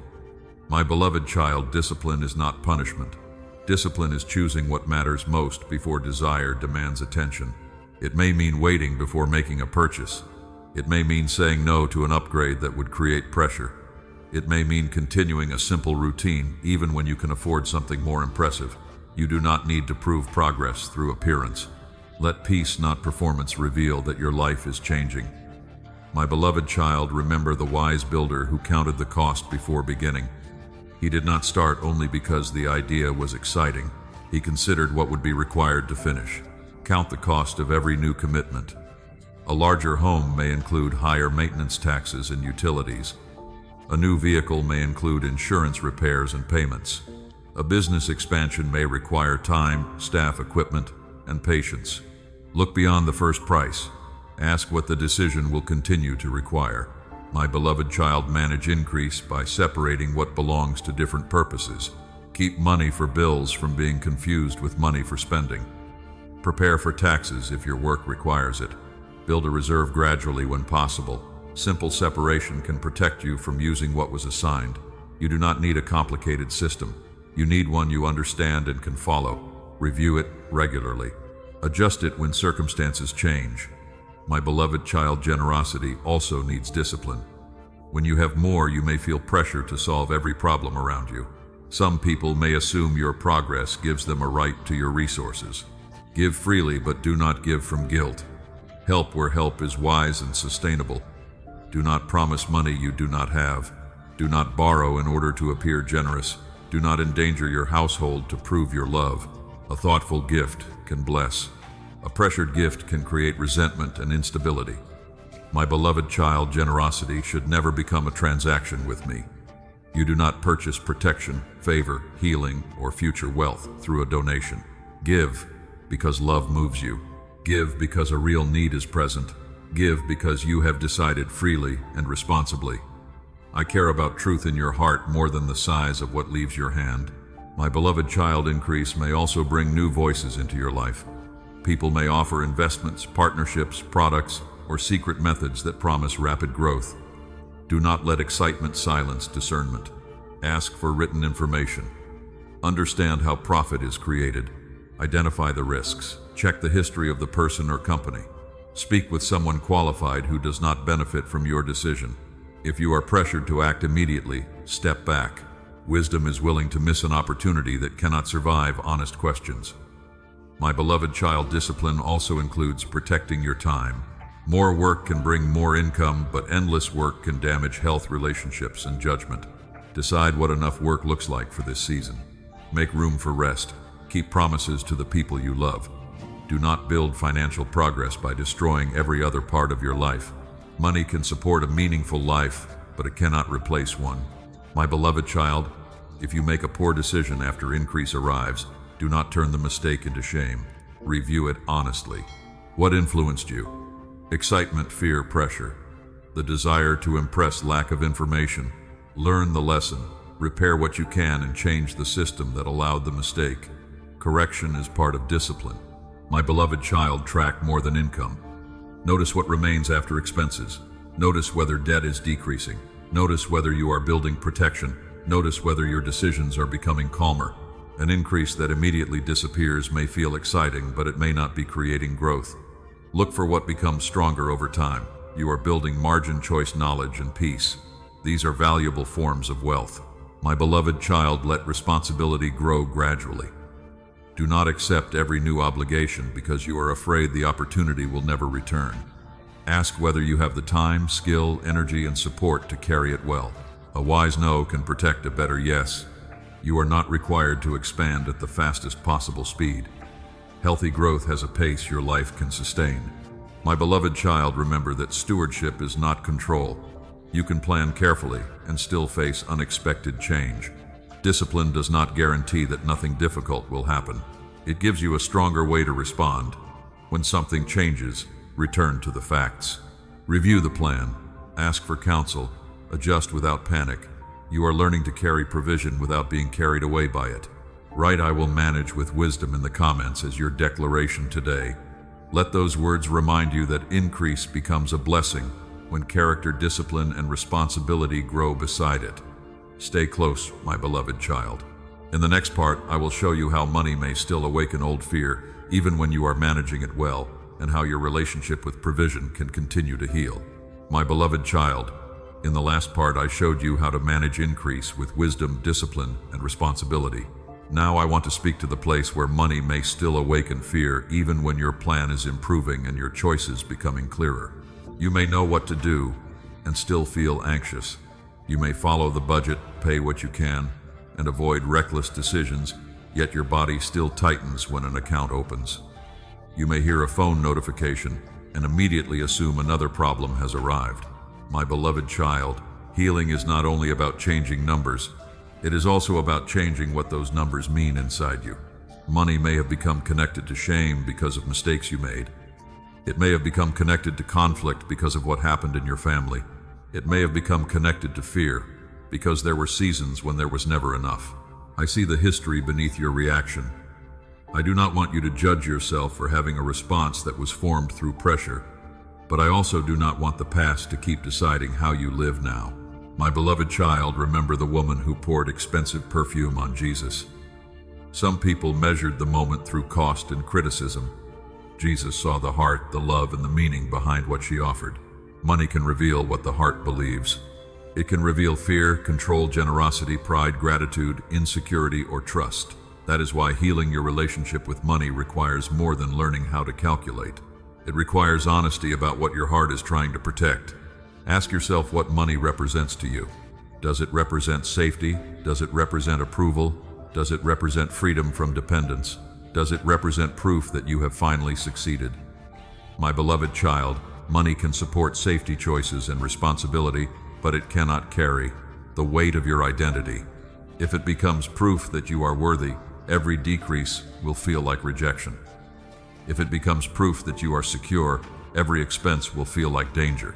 Let money return to its proper place. It is a resource to manage, not a judge to obey. My beloved child, healing may gently begin with the way you speak about yourself. You may still use words that keep old shame alive. I am irresponsible. I always ruin things. I can never get ahead. Nothing good stays with me. These sentences feel true because they have been repeated during painful moments. But they are not the whole truth. You may have made irresponsible choices, but a choice is not your name. You may have lost money, but loss does not mean you are incapable of learning. You may be behind on a plan, but delay does not erase every step already taken. Speak with accuracy. Say, I made a mistake and I am correcting it. Say, I am learning to manage this more wisely. Say, I need help and I am willing to ask. Truth creates room for change. My beloved child, there may be purchases you made because you wanted relief. Perhaps you were lonely, exhausted, discouraged, or desperate to feel normal. Spending created a moment of comfort, but the pressure returned afterward. Do not only ask what you bought, ask what you were trying to feel. Were you trying to feel valued, included, calm, in control? When you understand the feeling beneath the decision, you can find a healthier response. Call someone trustworthy. Rest, walk, pray honestly, delay the purchase, write down what you feel before you act. A pause can interrupt an old pattern. My beloved child, some wounds around money were created by other people. Someone may have hidden debt, broken an agreement, taken what belonged to you, or used financial control to limit your choices. Healing does not require you to call that behavior acceptable. You may need boundaries, documentation, professional advice, or legal support. You may need to separate accounts, protect personal information, or stop giving access to someone who continues to act dishonestly. Forgiveness does not remove wisdom. Love does not require exposure to harm. My beloved child, if you share finances with someone, healing may require a new conversation. Do not begin with accusation. Begin with truth. Explain what you know. Name what worries you. Ask what they see. Agree on what must change. Conversations may need a counselor, pastor, mediator, or financial professional. Seeking help does not mean the relationship has failed. It may mean you are choosing clarity before resentment becomes deeper. My beloved child, remember Matthew when Jesus called him away from the tax table. His work had been connected to a system that often produced resentment and injustice. Yet Jesus did not say that Matthew was forever defined by the table where he found him. He was invited into a new way of living. You are also allowed to become different from the version of yourself formed during financial fear. You can learn honesty after avoidance. You can learn patience after impulsiveness. You can learn generosity after scarcity. You can learn boundaries after guilt. My beloved child, give yourself repeated experiences of calm stewardship. Review your account at a planned time instead of checking whenever fear demands reassurance. Pay one obligation with attention. Save a small amount if possible. Ask a question before signing. These actions teach your mind that money can be faced without panic. Healing often comes through repetition. The first calm review may still feel uncomfortable. The next may feel easier. Over time, your body learns that looking at the truth does not always lead to disaster. My beloved child, contentment is also part of healing. Contentment does not mean you stop improving your situation. It means you stop treating today with contempt while building tomorrow. Receive what is present. Use it wisely. Enjoy what fits your responsibilities. Do not postpone all gratitude until every goal is complete.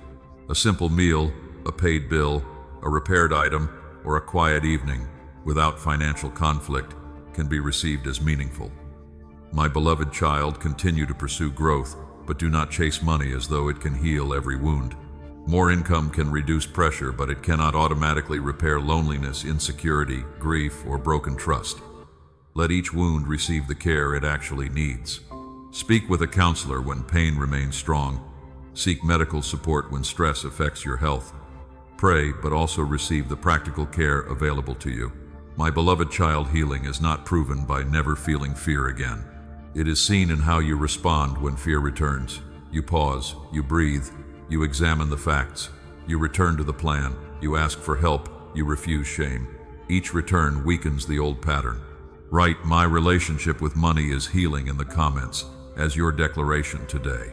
Let those words remind you that wisdom can replace panic, truth can replace shame, and peace can grow through repeated faithful choices. Stay close, my beloved child. In the next part, I will show you how to trust the process when progress feels slow, and how patience can protect the healing and stability now taking root within you.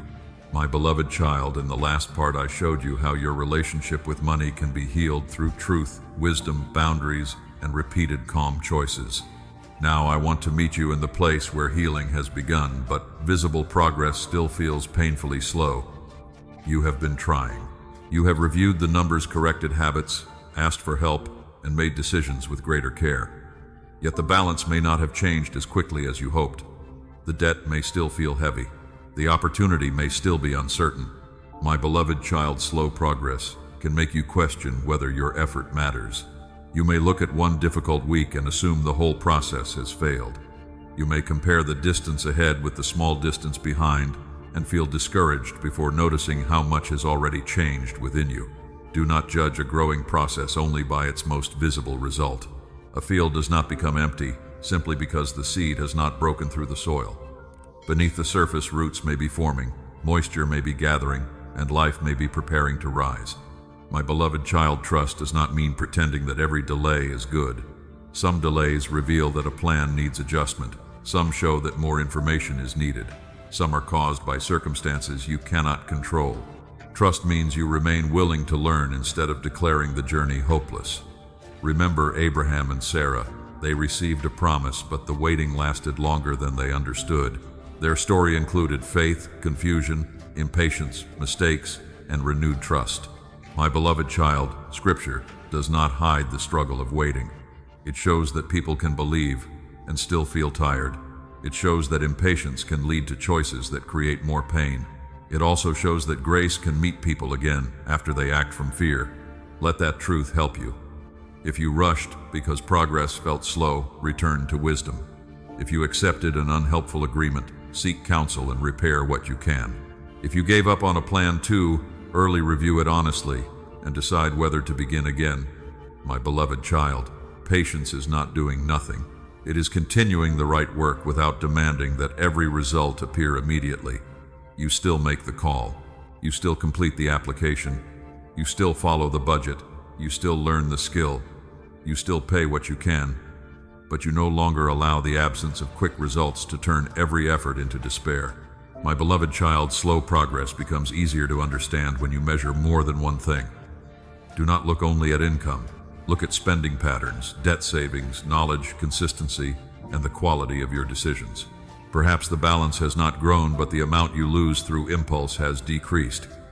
Perhaps the debt remains, but you no longer avoid the statements. Perhaps income is unchanged, but your work has become more reliable. These are not imaginary victories. They are pieces of a stronger foundation. My beloved child, track them. Write down what has improved. Record the calls you made, the expenses you reduced, the skills you practiced, and the times you resisted pressure. When discouragement says nothing is changing, let the record speak. You may discover that growth has been quieter than your expectations, but more real than your fear allowed you to see. My beloved child, be careful not to change direction every time progress feels slow. Constantly starting over can keep you from learning whether a reasonable plan would have worked with enough consistency. Give wise strategies time. Set a period for review. Decide what signs would show that the plan is helping. Then evaluate with facts instead of emotion. At the same time, do not remain loyal to a harmful path simply because you have already invested time or money. Patience and stubbornness are not the same. A healthy process allows correction. My beloved child, think about the gardener who prunes a tree. Growth may appear slower after branches are removed, but the purpose is not destruction. Energy is being redirected toward healthier fruit. You may be in a season of pruning. An expense is being removed. A habit is being corrected. A commitment is ending. A plan is becoming simpler. This can feel like loss before it feels like freedom. Do not rebuild what wisdom has asked you to release. My beloved child, slow progress may also protect you from responsibility arriving before you are ready. A sudden increase can expose weak systems, unclear boundaries, and untested habits. Gradual growth gives you time to learn. It lets you make smaller mistakes. It allows your character, knowledge, and structure to develop beside the opportunity. Do not despise a pace that is teaching you how to carry more without losing peace. My beloved child, there will be days when patience feels impossible. On those days, reduce the size of the task. Do not solve the entire year. Handle today. Review one account. Send one message. Complete 1 hour of focused work. Prepare one honest conversation. A small step taken while discouraged is still a step. Rest afterward without guilt. My beloved child, your body may also need time to believe that the danger is passing. Even when finances improve slowly, your nervous system may remain alert. You may still wake with fear or feel pressure when an expense appears. Be gentle with yourself. Return to breathing prayer facts and support. Speak with a counselor or doctor if anxiety is persistent or makes daily life difficult. Healing is not weakened by receiving help. My beloved child, do not let impatience make you vulnerable to shortcuts. Slow progress can make guaranteed return secret systems and urgent offers sound attractive. Pause. Ask what evidence supports the promise. Ask what can be lost. Ask whether the person earns money from your decision. Ask whether you understand the agreement. A slow, honest path is safer than a fast path built on deception. My beloved child, you may not know exactly when the result will become visible. I will not ask you to pretend that you do, but you can know how to walk today. You can remain honest. You can protect what is growing. You can adjust with wisdom. You can receive support. You can refuse shame. This is trust in action. My beloved child, progress may arrive in forms you did not expect. An introduction, a corrected mistake, a delayed expense, or a decision may create space before money increases. Receive these developments without forcing them into promises. Let them become evidence that wisdom is producing order. Keep your plans flexible enough to respond, but stable enough to continue. You are not required to control outcomes. You are learning to recognize movement, cooperate with truth, and remain grounded while the picture unfolds. Write "I will trust the process" in the comments as your declaration today.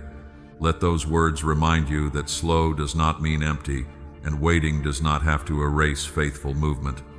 Stay close, my beloved child.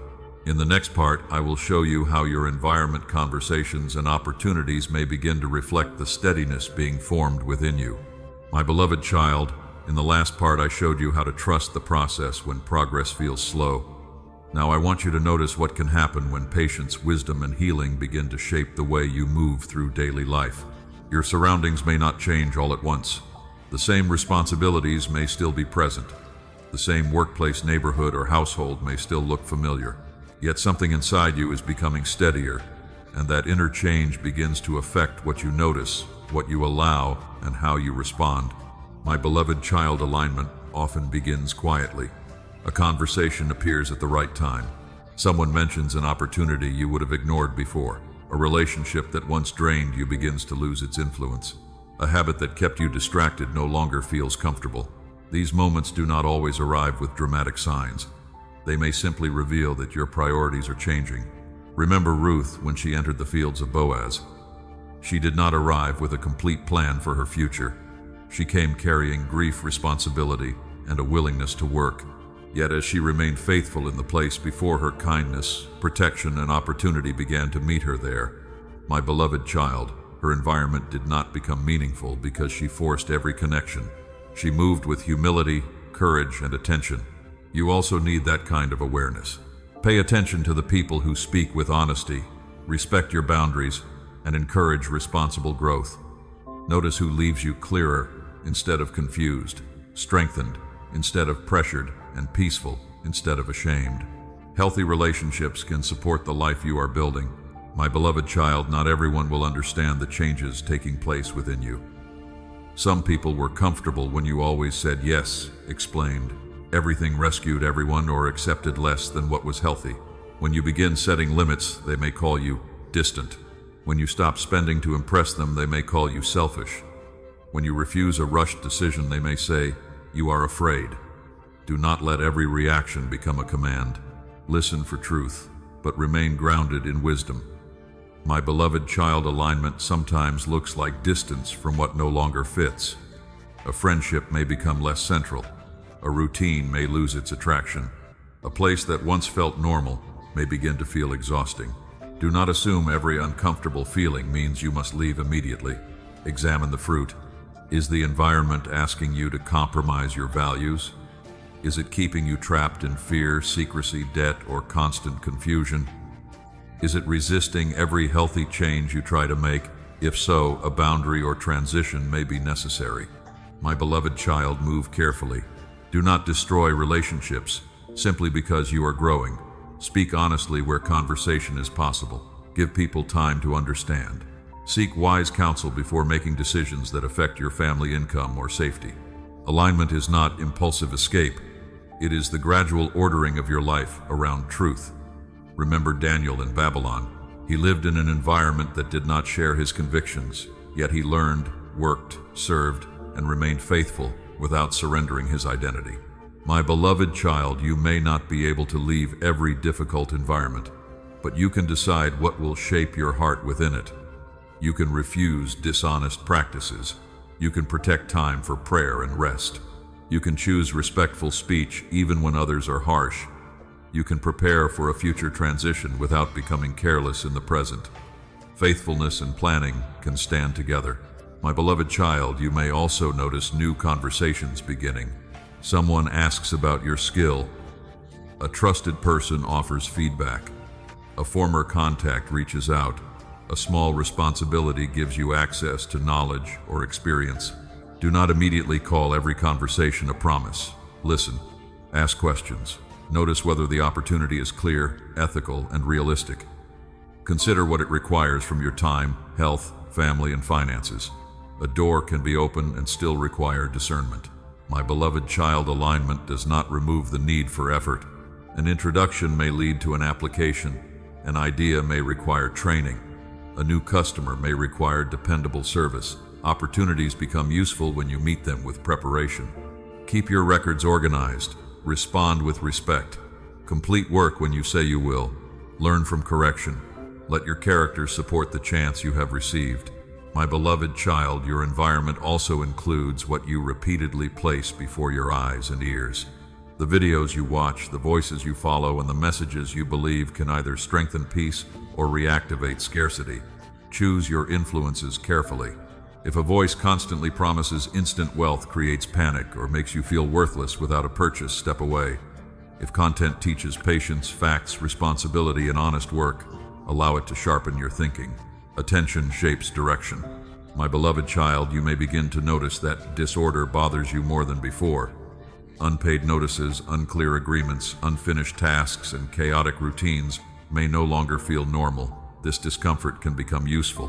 Do not turn it into shame. Use it as an invitation to create order. Organize one document, clarify one agreement, complete one delayed task, clean one space where you work. Simple order can reduce mental pressure and help you recognize the next step. My beloved child, as your inner life changes, your standards may also change. You may stop accepting work that depends on deception. You may stop lending from guilt. You may stop buying things to create an image. These changes may feel like loss at first, but what you release can create space for something healthier. My beloved child, do not chase alignment as though you must force every person and opportunity into place. Your responsibility is to remain truthful, attentive, prepared, and willing to act when wisdom becomes clear. You cannot control who calls, which door opens, or how quickly circumstances change. You can control whether you are ready to respond with integrity. My beloved child, notice the evidence of change around you, but stay humble. A better conversation does not guarantee a perfect partnership. One opportunity does not mean every risk has disappeared. A healthier environment still requires boundaries and effort. Receive progress without turning it into fantasy.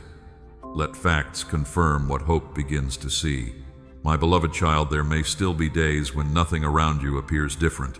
Do not take that as proof that the inner work has failed. Continue practicing the values you have learned. Environments often change through repeated choices rather than one dramatic event. A trustworthy reputation grows conversation by conversation. A peaceful home grows decision by decision. A healthier financial life grows boundary by boundary. Let consistency become the language through which your direction is made visible. Write "My life is aligning with wisdom" in the comments as your declaration today. Let those words remind you that inner healing can influence relationships, choices, habits, and opportunities without requiring you to force the process. Stay close, my beloved child. In the next part, I will show you how greater provision brings greater responsibility and how to carry more without allowing pressure, pride, or fear to control you. My beloved child, in the last part, I showed you how your environment, conversations, and opportunities can begin to reflect the steadiness growing within you. Now I want to show you what must happen when greater provision brings greater responsibility into your hands. More is not only a blessing, more is also an assignment. A larger income, A wider opportunity, a stronger network, or a growing business can create new choices. But every new choice carries weight. What you receive must be managed with humility, honesty, and care. My beloved child, do not fear responsibility, but do not treat it lightly. When resources increase, it becomes easier to believe that wisdom is no longer necessary. You may feel tempted to make decisions quickly because pressure has finally eased. You may think one strong month proves that every future month will be the same. Slow down. Let provision become stable before you build permanent obligations around it. Remember Joseph in Egypt. The years of abundance were not permission for careless living. They were a season of preparation. Grain was gathered, stored, counted, and protected so that people could endure when conditions changed. My beloved child, greater provision should increase your ability to prepare, not only your ability to spend. Ask what must be strengthened. Do you need a reserve for emergencies? Do you need to reduce debt? Do you need better records? Do you need to prepare for taxes, repairs, insurance, or changing work? These questions do not remove joy from increase. They protect joy from becoming another source of fear later. My beloved child, keep clear records. Know what entered, what left, and what remains. If your work has grown separate personal spending from business expenses, understand agreements before signing them. Keep important documents in a safe place. Order may feel ordinary, but it protects what confusion can quickly weaken. Do not assume someone else is handling what belongs to you. Ask questions until you understand. My beloved child, if numbers or agreements feel too complicated, seek qualified help. A trustworthy accountant, financial counselor, attorney, or experienced mentor may help you see what you do not yet know. Wisdom does not mean doing everything alone, but choose guidance carefully. The person advising you should explain risks, limits, and costs. They should not create fear to make you dependent on them. Healthy counsel strengthens your ability to decide. My beloved child, provision may also bring requests from others. Family members, friends, co-workers, or acquaintances may believe your growth means you can now solve every problem. You may feel guilty saying no because you remember what it was like to need help. Remain compassionate but stay wise. You can give without becoming responsible for every outcome. You can help someone create a plan instead of repeatedly rescuing them from the same pattern. You can support a true emergency without ignoring the needs of your household. A boundary can protect both love and responsibility. My beloved child, generosity should be free, thoughtful, and honest. Do not give because someone tells you that a certain amount will unlock a miracle, guarantee protection, or force a blessing to return. You cannot purchase my favor. Give because love is present. Give because the need is real. Give because you have considered what is responsible. The heart matters more than performance. Remember the believers in the early church who shared with one another so needs could be met. Their generosity grew from unity and care, not manipulation or public competition. My beloved child, greater provision also tests humility. People may begin to notice your progress. They may praise your work, ask for advice, or treat you differently. Receive appreciation without building your identity upon it. You are not more valuable because income increased. You are not wiser simply because one opportunity succeeded. Remain teachable.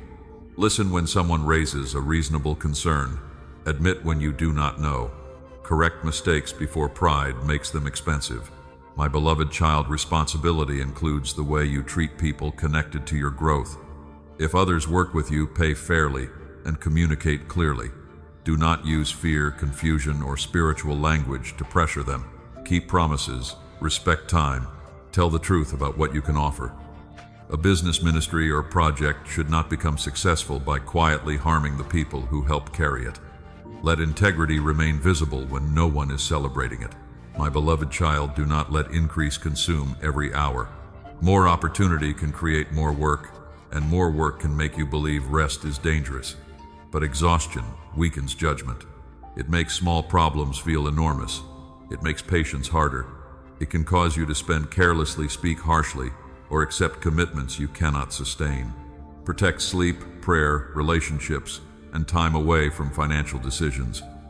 Rest is part of responsible stewardship. My beloved child, greater provision may create more options, but not every option deserves a yes. You may be able to afford something and still decide it is not wise. You may be invited into a partnership and still recognize that the values do not align. Ask what each choice will require over time. Will it create peace or constant pressure? Will it support your purpose or distract from it? Will it strengthen your household or only improve your appearance? My beloved child, maturity is not proven by how much you can purchase. It is shown by how clearly you can choose. Sometimes, responsibility means enjoying what you have received. You do not need to live in permanent fear of spending anything. A meal, a meaningful experience, or something useful can be enjoyed with gratitude when it fits your plan. Discipline is not punishment. It is freedom from decisions you will regret. My beloved child, there may still be losses. A project may fail, an investment may decline, a client may leave, a cost may rise unexpectedly. Responsible stewardship does not guarantee that every result will be positive. It gives you a healthier way to respond. You review the facts. You seek counsel. You correct what belongs to you. You refuse shame. Then you continue with greater wisdom. My beloved child, let every increase expand your character before it expands your image. Let it make you more patient, more honest, more generous, and more prepared. Ask how provision can strengthen your family, create meaningful work, support wise service, and build room for future needs. Do not use growth only to prove that you have escaped the past. Use it to build something healthier than the past.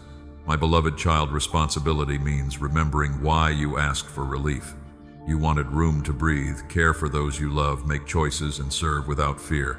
Do not let increase recreate the pressure you prayed to escape. Let it support a life shaped by truth. Write, "I will carry more" with wisdom in the comments as your declaration today. Let those words remind you that greater provision becomes safer when humility, discipline, and responsibility grow beside it. Stay close, my beloved child. In the next part, I will show you how your growth can become help for others without turning generosity into pressure, performance, or the loss of healthy boundaries. My beloved child, in the last part I showed you how greater provision must be carried with greater responsibility. Now I want to show you how the growth in your life can become help for others without turning generosity into pressure, performance, or exhaustion. What I place in your hands is never meant to become a reason for pride. It is an opportunity to love well. You may have prayed for enough to breathe, enough to care for your family, and enough to stop living from constant fear. As stability begins to grow, another question appears. How can what I have learned become useful to someone else? My beloved child, helping others does not always begin with money. Sometimes it begins with attention. Someone may need a calm conversation, practical information, a meal, a ride, a recommendation, or help completing a task that feels overwhelming. Remember the friends who carried a paralyzed man to Jesus. They could not heal him themselves, but they used their strength to bring him closer to help. Their love became practical. My beloved child, you may not be able to solve another person's whole problem, but you may be able to carry one corner of the burden. Listen before offering advice. Ask whether the person wants encouragement, information, prayer, or practical support.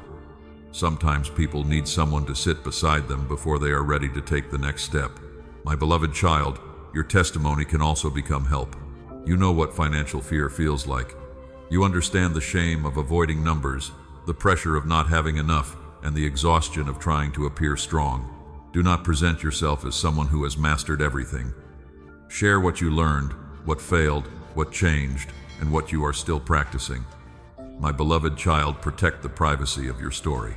You do not owe every detail to every person. Some wounds should be shared only with those who can receive them carefully. Do not expose your family, your finances, or another person's failure just to make your message more dramatic. Let your story point toward hope, wisdom, and the grace that met you in ordinary choices. My beloved child, generosity must remain free. Do not give because someone promises that a donation will force me to send more money. Do not give because you fear that saying no will close a spiritual door. Give because compassion is present, the need is clear, and your decision is responsible. Paul taught believers to give willingly, not with reluctance or compulsion. That principle protects both the giver and the receiver. My beloved child, decide what generosity can look like before emotion makes the choice for you. Perhaps you can set aside a small amount for helping others. Perhaps your current season allows time, skill, food, transportation, or encouragement instead of money. Offer what is honest. Do not promise what you cannot sustain. A small gift given freely can carry more peace than a large gift given from guilt.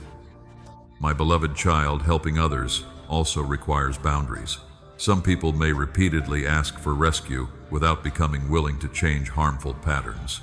You may feel responsible because you understand their pain.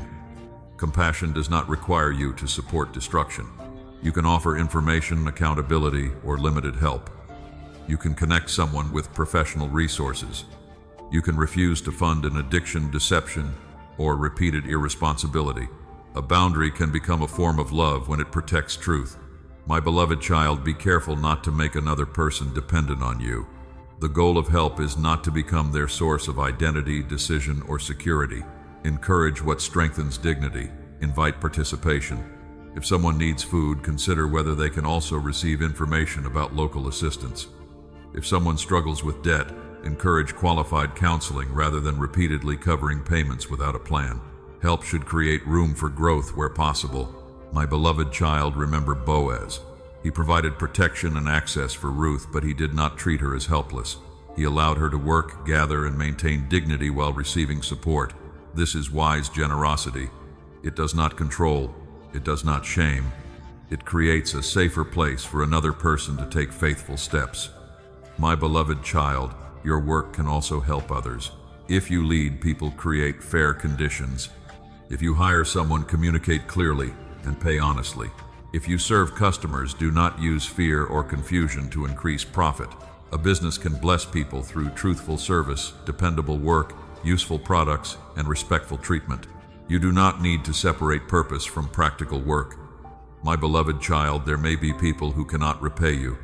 Serve them without keeping a hidden account in your heart, but do not confuse kindness with allowing yourself to be used. Examine the fruit. Is the relationship built on mutual respect? Can you speak honestly? Are your limits accepted? Does your help support health, or does it keep the same crisis repeating? Wisdom asks these questions without losing compassion. My beloved child, community matters. You were never meant to carry every need alone. Join with trustworthy people, churches, local groups, and organizations that understand the problem and have healthy systems. Working together can provide accountability and reach people more effectively. Before giving to an organization, learn how resources are used. Look for transparency. Ask whether the work respects the people it serves. Generosity should be guided by truth, not only emotion. My beloved child, helping others will not always be recognized. The person may forget to thank you. Your advice may be ignored. A gift may not produce the result you hope to see. You are responsible for giving wisely and sincerely. You are not responsible for controlling every outcome. My beloved child, protect your household while serving. Do not neglect rent, food, health taxes, or family responsibilities in order to appear generous. Those responsibilities are also part of stewardship. There may be seasons when you can give more and seasons when you must give less. Do not compare your generosity with another person's. Let your giving fit the truth of your life. My beloved child, receive help when you need it too. Sometimes people who enjoy giving struggle to be supported. Pride can hide inside independence. Allow trustworthy people to stand beside you. Mutual care creates healthier community than one person always rescuing everyone else. You are also a person who needs grace, rest, prayer, and encouragement. My beloved child, let your growth become a bridge, not a stage. Let it connect people with hope, knowledge, opportunity, and practical care. Do not use another person's pain to prove your success. Let calm decisions speak. Let honest work speak. Let boundaries and kindness stand together. This is how provision becomes purpose. Write "My growth will become help" in the comments as your declaration today. Let those words remind you that what strengthens your life can also strengthen someone else when it is offered with humility and wisdom. Stay close, my beloved child. In the final part, I will gather every truth from this journey and show you how to remain calm, aware, responsible, and faithful as you continue building what can last. My beloved child, in the last part I showed you how your growth can become help for others without turning generosity into pressure, pride, or exhaustion. Now, as this journey reaches its final moment, I want to gather every truth we have walked through and place it gently before your heart. Stay calm, stay aware, keep building. You began this journey carrying fear around money. You looked at your account and felt that one number had the power to define your future. You wondered whether stability belonged to other people, while your life would always remain a cycle of catching up, losing ground, and trying again. My beloved child, that number was never your identity. Your account can provide useful information, but it cannot measure your worth, your faith, your wisdom, or the future that can be shaped through honest choices. You learned to look at the truth without allowing shame to speak the final word. You learned that your present balance is not the completed picture. It may reflect difficult circumstances, past decisions, family needs, illness, limited opportunity, or unexpected loss. Some things required responsibility, others required compassion. You stopped blaming yourself for everything, and you stopped avoiding everything that belonged to you. My beloved child, you learned that hidden work still matters. When visible progress was slow, discipline was forming beneath the surface. You became more willing to ask questions, review agreements, seek help, and prepare before acting. You also learned to recognize a beginning without turning it into fantasy. A small increase, a reduced expense, a completed payment, or a new opportunity could be received with gratitude. But you did not have to announce a harvest before the field was ready. My beloved child, you discovered that I was not calling you toward a temporary surge. You were building stability. That required simple routines, honest records, realistic plans, patient work, and enough structure to withstand interruption. A strong life is not one that never faces difficulty. It is one that knows how to respond without losing all direction. You learn to release the fear that every good thing must disappear. The past had trained you to expect loss. Even peace felt unfamiliar because struggle had become normal. You learned that a setback could require adjustment without becoming a prophecy over your future. My beloved child, you learned to receive without fear or shock. Help did not have to be rejected to prove your strength. An opportunity did not have to be accepted quickly to prove your faith. You could listen, ask questions, seek counsel, and receive what was healthy. You could also walk away from manipulation, urgency, secrecy, and promises that could not survive honest examination. You learned that peace does not arrive only after every bill is paid and every question is answered. Peace can meet you while you plan work, wait, and adjust. It helps you act without panic and rest without guilt. My beloved child, your mindset about money began to heal. You noticed the old words you had spoken over yourself. You replaced careless conclusions with accurate truth. You admitted mistakes without turning them into your name. You learned that money is a tool to manage, not a judge to obey, or a master to worship. Then you began to notice ideas and opportunities that fear had hidden. A skill, a conversation, a problem you understood, or a small responsibility could become part of provision. You learned to test possibilities rather than chase them. Prayer and research stood together. Courage and caution stood together. My beloved child, you stopped comparing your beginning with another person's visible result. You remembered that you did not know their whole story, cost, support, or pressure. You measured progress against the person you had been, not against a picture someone else displayed. You also learned to protect what was growing quietly. Not every idea needed an audience. Not every opinion deserved access. You shared with people who could offer wisdom without controlling you. You protected your attention time, privacy, and developing foundation. My beloved child, survival was no longer the only way you knew how to live.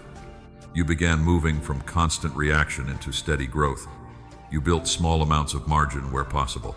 You stopped treating every week as though it had to prove the entire journey. Then responsibility grew beside provision. You learned to count the cost, keep records, understand taxes and agreements, protect your household, and ask qualified people for help. You learned that greater resources do not make wisdom less necessary. My beloved child, your relationship with money continued to heal. You noticed what you were trying to feel before spending. You faced old family patterns, shame, conflict, and fear. You allowed truth boundaries, counseling, prayer, and practical support to become part of healing. You trusted the process when progress felt slow. You measured more than income. You noticed healthier habits, clearer thinking, reduced loss, wiser boundaries, and quicker recovery after setbacks. Waiting did not have to erase faithful movement. My beloved child, Your environment began to reflect what was changing within you. Some conversations became clearer. Some relationships required new limits. Some opportunities became visible because you were prepared to notice them. You remained honest, attentive, and ready to act when wisdom became clear. Finally, you learned that growth can become help for others. You could give money, time, knowledge, encouragement, or practical support without trying to become another person's savior. Your testimony could become a bridge instead of a stage. My beloved child, carry these truths with you now. Stay calm when the number changes. Stay aware when fear returns. Keep building when progress feels ordinary. Pray, but also plan. Give, but do not give from pressure.